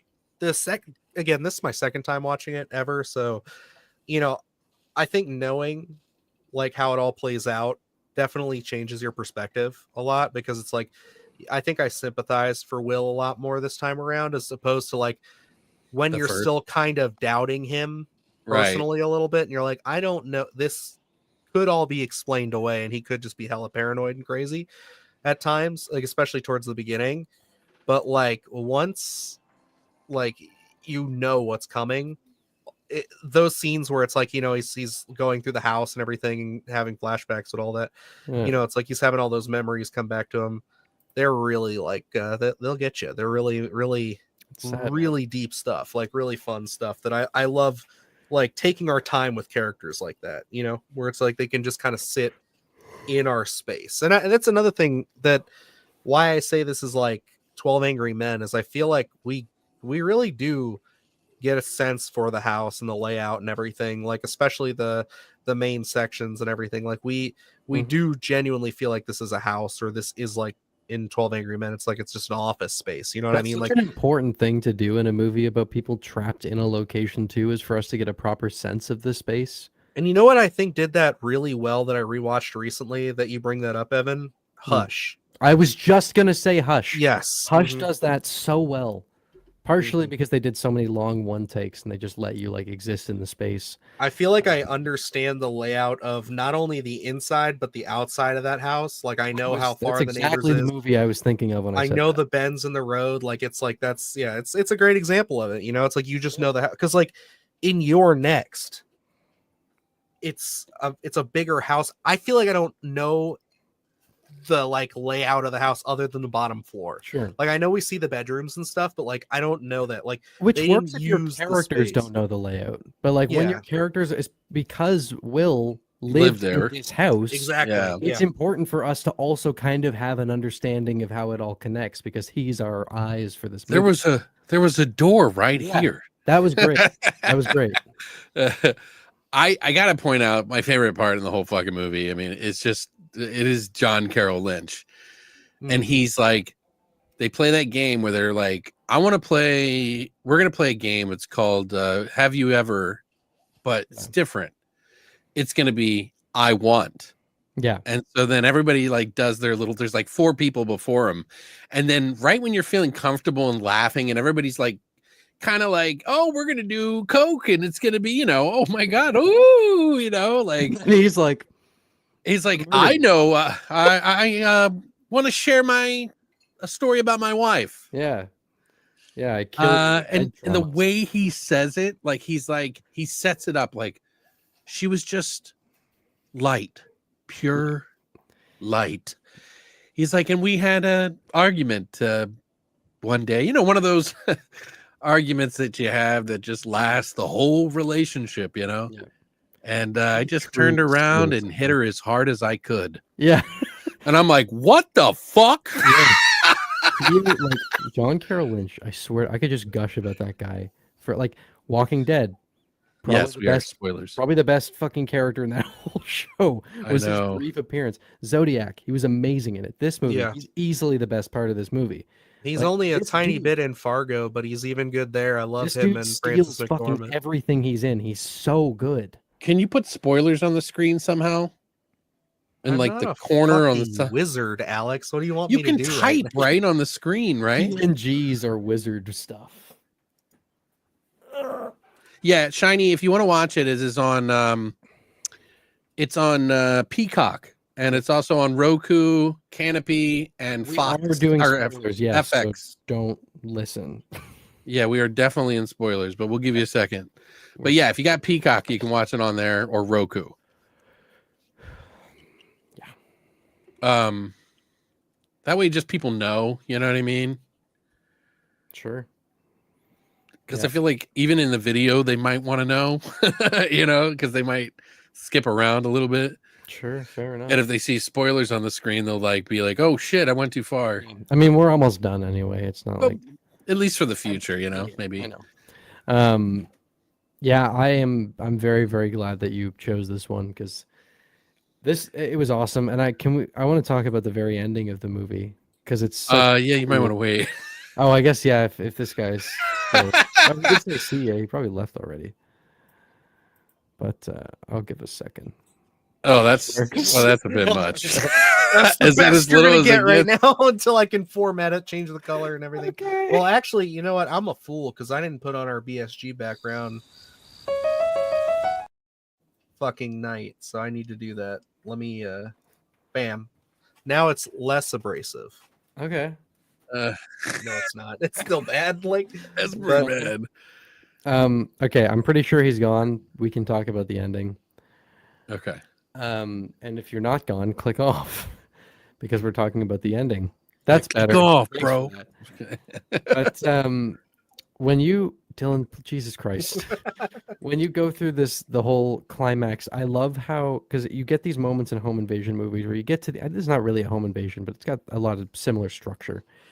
You get to the end and they break out and the killers are all dead, and you have that moment of like, okay, we got away. And then you look out over the hill and you're like, oh, they're all doing this. Everyone's dying. They're all dead. Yeah. It's such a great movie to have this final like gut punch to close the movie Yeah. because it's quite a harrowing plot. Like this is a fucking sad story and it's pretty brutal. You hear the woman screaming in the background and like a And I was gunshot like, or Who something. the fuck is that? So you get to this moment where you're in that point of relief at the end. Somebody got out. Someone got out. We got out. But then you look and it's like, oh my God, everyone's dead. Like the whole fucking hillside was lit up with these other lanterns. And I thought that was such a fantastic way to end the movie. It's definitely a metaphor for the United States right now. I'm not sure what you're referring to. But yeah, I agree. I think the ending's really impactful. I like the way that they pretty much just like you get all the information without having to be beaten over the head. And that's what I appreciate. Totally. It's like it's just like it's one of those things. Again, it's old school brain food cinema where it's just like you really can tell somebody was taking their time when they wrote this. They really paid attention with everything they did. Like Alex said earlier too, it's like having a director who's actually got an idea for how they're going to profile a scene, how they're going to shoot it, how they want to bring it to life. So it's not just a stagnant camera A, B, here we go. And right. It's just You're like not just figuring it out on set 100%. Not You're shot, like, reverse shot. You know what I mean? It's like we're figuring it out. Also, just like the scene when he starts breaking the glasses and stuff, I love that too. I think like I would say that's kind of like the peak of the climax there, where it's just like everything's kind of like going crazy, and then she it just starts foaming out of the mouth or whatever. Dude, that 2 seconds of just like, oh damn, is he crazy? And then it's like, nope, fucking not at all. Like, here we go. I know. He's like, oh, thank God. Like, yeah, I didn't just kill this woman by accident. There must have been some amount of relief when that gunshot went off for him. He was like, okay, fuck, I'm not crazy. It's like, damn, would have been a really awkward way to end the sure. night. There was seriously a chunk of time where I was like, is he just extremely paranoid? And like, I mean, they do it pretty hard. They do it pretty heavy. So totally. Yeah, I really think that overall it's just like Thanks, Mike. because like they do a really great job of playing that back and forth. Because even knowing what happens the second time you watch it, you know, you kind of can see how it's like, I see why he's questioning himself, because it's like, I mean, obviously he's not a well put together character from the beginning. Like he's very person. He's very messed up. Like he's been through a lot of shit. So it's like, yeah, he doesn't have a whole lot of attachments left to where he's at right now. You know what I mean? So it's like honesty is a big theme in the movie too, if you think about it, because like he is the angry version of honesty, where like he can't let go. Yeah. And it's like haunted him. So it's that honesty in his life is important, because he's never let it go, because he feels dishonest by letting it go. And they're trying to just erase their past by like, you know, which is such a cult thing, you know, like it's so like, you know, oh, if you just change your mind, you can just forget about your family, you know, like it's like, no, that's something you have to process over a long period of time. Even when you don't have the best relationships, it's hard to deal with. But I love like something else I like about John Carroll Lynch's character in particular is just how like, I don't know, like how sure he is of the things that he's saying. And it's like, like how, like he is just on board. Like he does not have any doubt.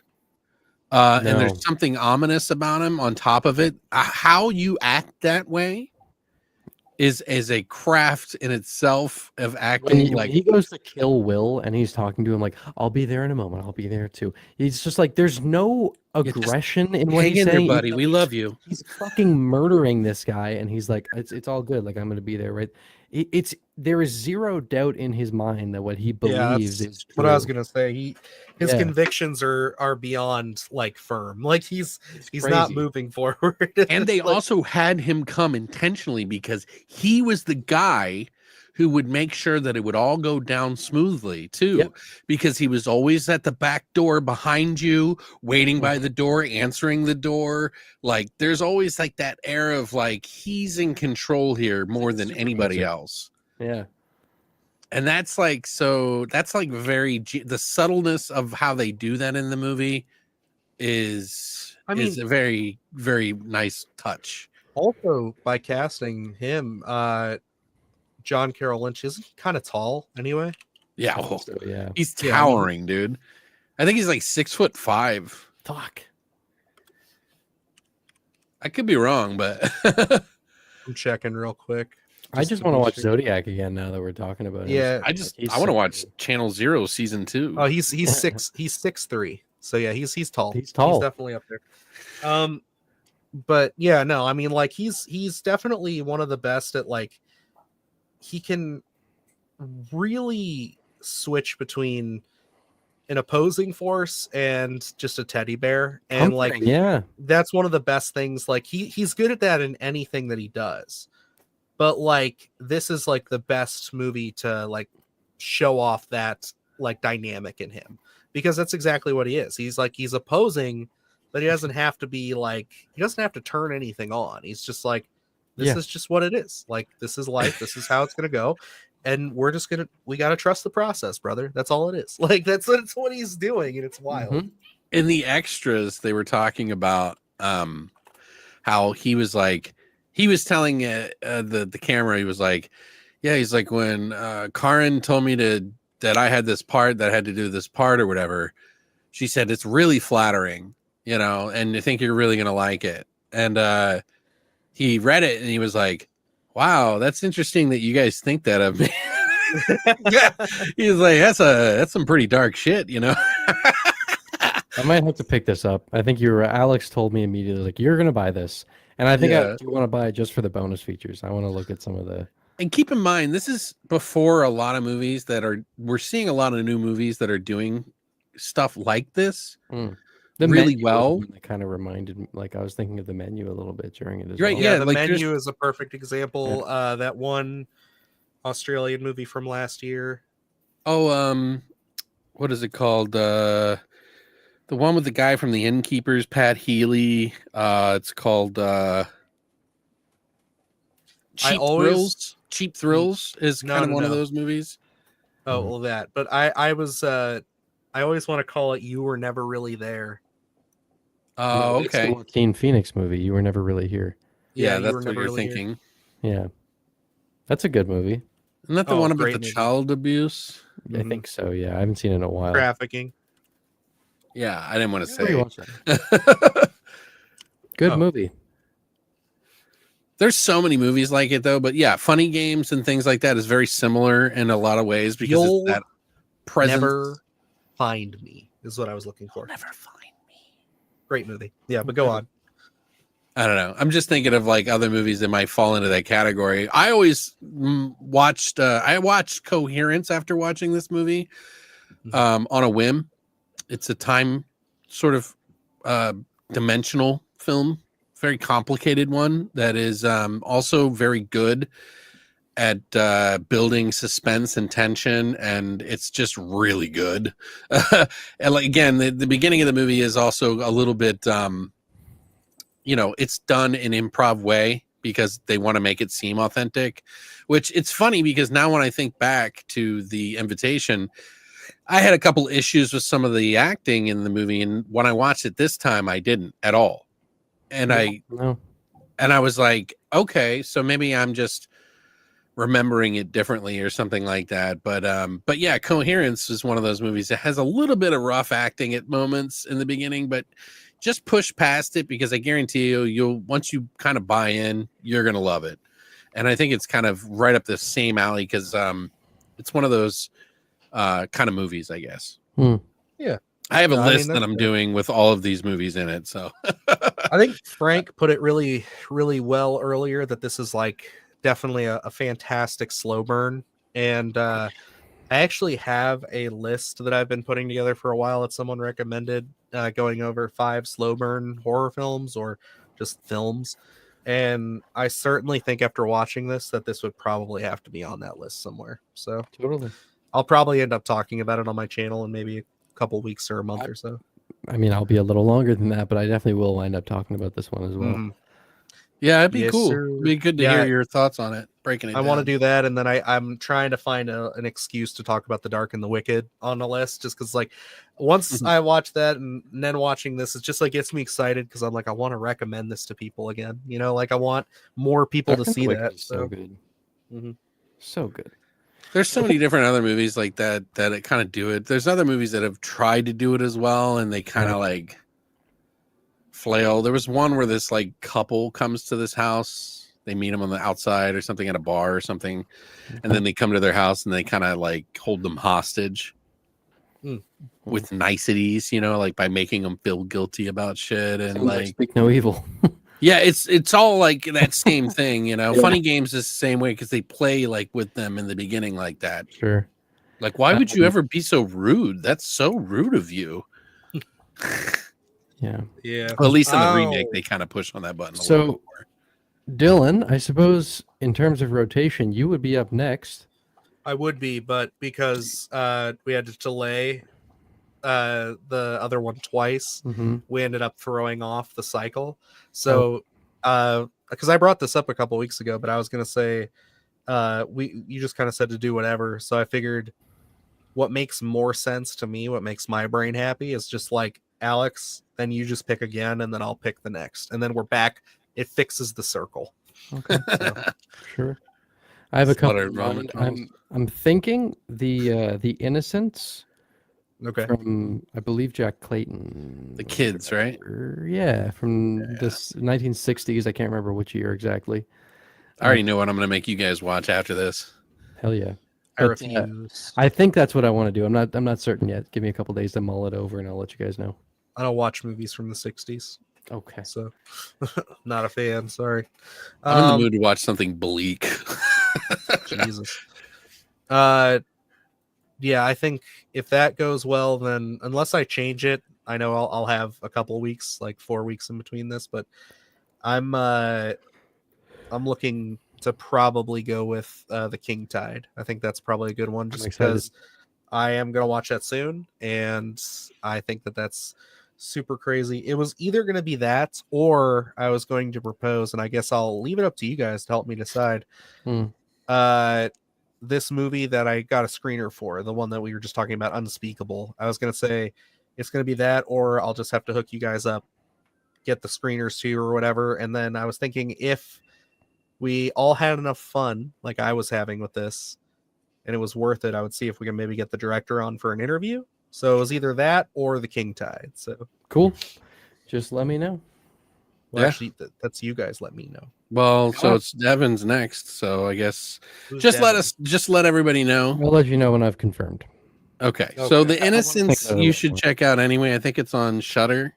You should totally watch that. If you like ghost stories, watch The Innocents. It's fucking awesome. Wait, is it a ghost story? It's totally a ghost story. Yeah, it's based on The Turn of the Screw, the novel, same novel that was inspired Haunting of Bly Manor. It's very good. Wait, am I thinking of the wrong one? I'm thinking of it was like a foreign film where this little girl meets a boy who has powers. Yeah, no, that's not this. Okay. So this is The Innocents from 1961. It's from Jack Clayton's the director. It's a just old school ghost story, based on an old novel or novella. I can't remember exactly. Wait, so it's not about a little boy who meets a girl and gets powers? No. Sorry. Now I'm pissed. Everybody. Let's look it I've up. got the criterion of this one back there. It's fantastic. Must be an Eggers fan. There you go. Well, actually, funny you mentioned that. The reason I saw this movie was because Eggers mentioned this as one of the things that he watched while he was working on Nosferatu. And it was an inspiration for some of the cinematography in the movie. Oh, jeez. Okay. No, we gotta skip that. So, Dylan, you watched these movies too. Or you said you were going to. I was going to. Yeah. Okay. I haven't yet, but now I will. So, yeah. You had me send you. These are the ones from that that list he did, the 2-3 minute video. Yeah. Yeah.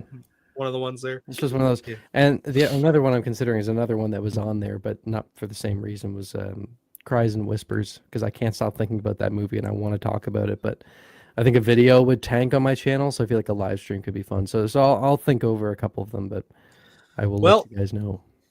I'm changing mine to, I need you to watch the entire series of The Sopranos.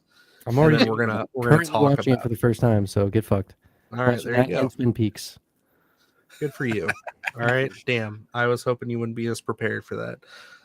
So we're gonna go with The Wire, just something from HBO. Just the episode where they say fuck over and over and over again. Just need to watch the whole series in 2 weeks, and then we got to talk about it for like 6 hours. I would be down with that. That would be great. I think that if we were to do that, if we were to actually do that, I'd want to do like Midnight Mass, because I feel like nobody ever talks about that. That'd be a good one. There's not a video on it. There's 6 episodes, right? Yeah, it's like 6 or 8 episodes. It's not 10. I know that. So I want to watch The Outsider. I heard that one's pretty good too. Oh, I read the book last year, or listened to the book, and it's really good good. until it's not. Yeah, it's really no, Okay. it's like really good until it's not. And I would say it gets kind of goofy the last like 5 chapters. And it's like, okay. But yeah, but I heard the show is good. That's a Stephen King thing, right? That's what he says Yeah. about everything. His books is can't write always endings. falls apart at the last couple chapters. All right. I suppose we should start wrapping her up here. Robert Eggers directing the Blood Meridian. I haven't read the book. Absolutely. I just want him to do a western of some sort. So that's fine. He's going to. We already know he's going to. So, but I think we'll see. he seems like someone who'd probably do Blood Meridian. Like he'd take that challenge on. I gotta read it. I was looking at this. I was at a bookstore the other day, and I had it in my hand, but I'm reading The Witcher right now, and I don't. It's really fucked up. Like it's a really messed up book. I'm sure. Yeah, from what I've heard, Blood Meridian is quite fucked. But I was looking at a bunch of Cormac McCarthy novels, so I gotta. Because I want to read No Country for Old Men since I just revisited the movie and realized that I forgot how much of a fucking masterpiece that movie is. Yeah, that movie is something else. We'll have to talk about it on here eventually. I might make a video on it, even though it's not strictly horror. I wouldn't say. Damn, I want to make a video. I'm literally like the day I go full time, I'm gonna be booting up a new channel that's just gonna be not horror stuff and just talk about whatever. I'm planning on And mixing some of it in. It's that's one of my videos. I have that. I have Boys in the Hood and a couple other movies that I just Nice. want to like just talk about and like make lists and videos about because like it's just one of those things I would never have an excuse to talk about it here. Yeah. I want to talk Trying about to, like, Juice. Start, like introducing some things that are like I can kind of pivot towards some non-horror stuff, and it's been working all right. So That's what I do when I want to watch stuff for me. I just watch non-horror stuff. Yeah, but I agree. That's what I do too. But it's like one of the things that I've been doing with these lists that I think is working. People seem to be taking to it really well. Is by opening it up and talking about things that aren't pure horror. But I try to find things that are like thriller adjacent. Totally. So. You know, it's like if I could feel make like No there's Country for Old Men work. Yeah, I mean, I already did it once. I talked about fucking Anton Chigurh in one of my lists from a few weeks ago. Yeah. So I had to. Like, work. dude's a beast. All right, guys. Thank you for coming by. Take it or leave it. Are you Appreciate wrapping it you. up? Because I wasn't done yet. Oh, I thought we were. No, shut up! You're fucking with me. No. Oh, Shiny! Everybody that was here. Going, so I can't. Johnny mashed potatoes. Yeah. It's later for me than it is for you guys. Yeah, I can already tell he's more than them. But no, I had fun. This is a good pick, Alex. Very good. Yeah, Thank you for very good pick. Getting us back around to this. I appreciate it. I definitely enjoy this because again, this gives me a reason and an excuse to revisit certain things and hopefully as we continue watch some new stuff. So that'll be cool too. Like The Innocents is brand new for me. So that'll be another one that I haven't seen. Yeah, it will be for me too. Mm-hmm. Sweet. So Evan, are we doing that for sure? I like it. No. Okay. We'll let you guys know on the social medias and YouTubes and stuff. Once you know, Evan, just put it in the chat and then we'll make sure to all make posts about it so that way people know. Thanks, Kevin. All right, guys. That's gonna wrap it up. Yeah. All right. So that's everything. That's the whole show, guys. That's the whole shebang. We did it. No problems. It's all good. Watch the invitation. You got that. We talked a little bit of news. Do you guys have anything you want to plug? Oh, I just put up a new video today. It is 5 movies that I watched this week, some new ones, so you can get my thoughts on Wolfman, The Gorge, Companion, and a few other fun treats in there. So really appreciate the support on watching that. If you do watch it to the end. Even if you're not in the room, I don't give a fuck. Because the longer you watch my videos, the more traffic I get. And these guys don't need help. I do. Help me. No, but yeah, I hope you enjoy it. Or something like that. I'm looking forward to seeing because there's a couple of those I want to hear your thoughts on. The Gorge was awesome. Yeah, that we didn't talk about that either. Like I meant to save that for it because both of you watched it.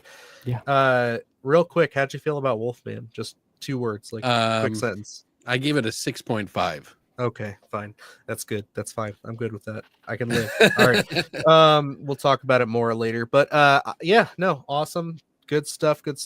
You know, list videos, more reviews coming up. We got some weird indie stuff coming down the pipeline. March, I'm telling you, it's been a quiet couple months on the channel as far as like independent reviews and stuff go. Like there just hasn't been a much. It's hard, but guys.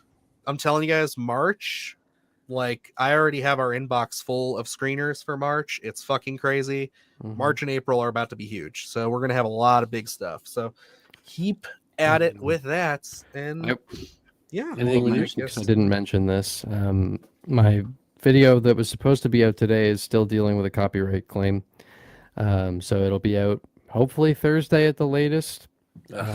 It's like a 50+ minute video on the substance.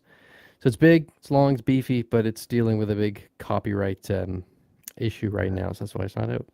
It's basically waiting for somebody to go, fuck it. Well, it's universal, so they won't. Every single time that I have to file a dispute with Universal, they never respond to it. They always just wait out the period and then it gets released because they don't respond. So I'm just fully expecting that it's going to take the full 7 days. So Thursday, hopefully. It's annoying, dude. Yeah. I'm sorry. That's so frustrating. Part of the game. It'll be fine. I'm sure it'll do well. It's the substance. Yeah. I mean, thank you so much for the $5, man. That's really even funny. If you wait till Friday, though, bro, like that's the what Oscars. The Oscars are Sunday. That's what I was thinking. Like, even if it's available Thursday, I may just push it to Friday. That's why I'm doing that whole best pictures list because like I'm doing it because of the substance. I'm like Friday it has to be like So that's a good one. By the way, I just saw Amy in chat. It's not the Innocence NCE that I'm talking about. Innocence NTS. So it's slightly different. Wait, say that again. Innocence. Since it's like saint, like no. No, hold on. How do I convey this to you? Yeah, please. I have no idea. I couldn't find it when you told me. Here, I'll send it into our private chat. Innocence. That's how it is. No, this is like the longest outro. We're doing like such a terrible job right now, fellas. It's fine. Don't worry about it. Here we go. I sent it. All right. So that was fun. There we go. Absolutely. But yes, guys, check it all out. Got a lot of good stuff coming. Thank you for stopping by as always. Love talking the invitation. And yeah, we got a lot of good stuff coming. We'll be back here in 2 weeks with another one. Alex has one more thing to say. Forgot. I got a riff raff video. It's a comedy tomorrow that's coming out. I really could use the help with it. So if you guys, even if you're not a fan of comedy, it's Bill Murray. Just give it a watch and see what you think. I really want to wax this relationship with the people who gave me the opportunity to do it, and it would really mean a lot to me. So they seem really nice too, which I fucking love. So all right, so watch Alex's video. If you don't, I will know and I will hunt you down. I will find you, and I will pee on your sheets. You will go to bed with piss sheets, and you will not. I will rub on your back. I don't drink a lot of water. I drink way too much soda, and all I eat for lunch every day is asparagus. Calling it soda. You do not want this. Yeah. All right, you do not want this stinky stuff. You know how ridiculous that sounds? Just like at the top of the show, I am no longer using toilet paper. So there you go. We have that. We did get that out there. I'm just kidding. I am. I'm not an animal. Point is, I got dude wipes. So sponsor me.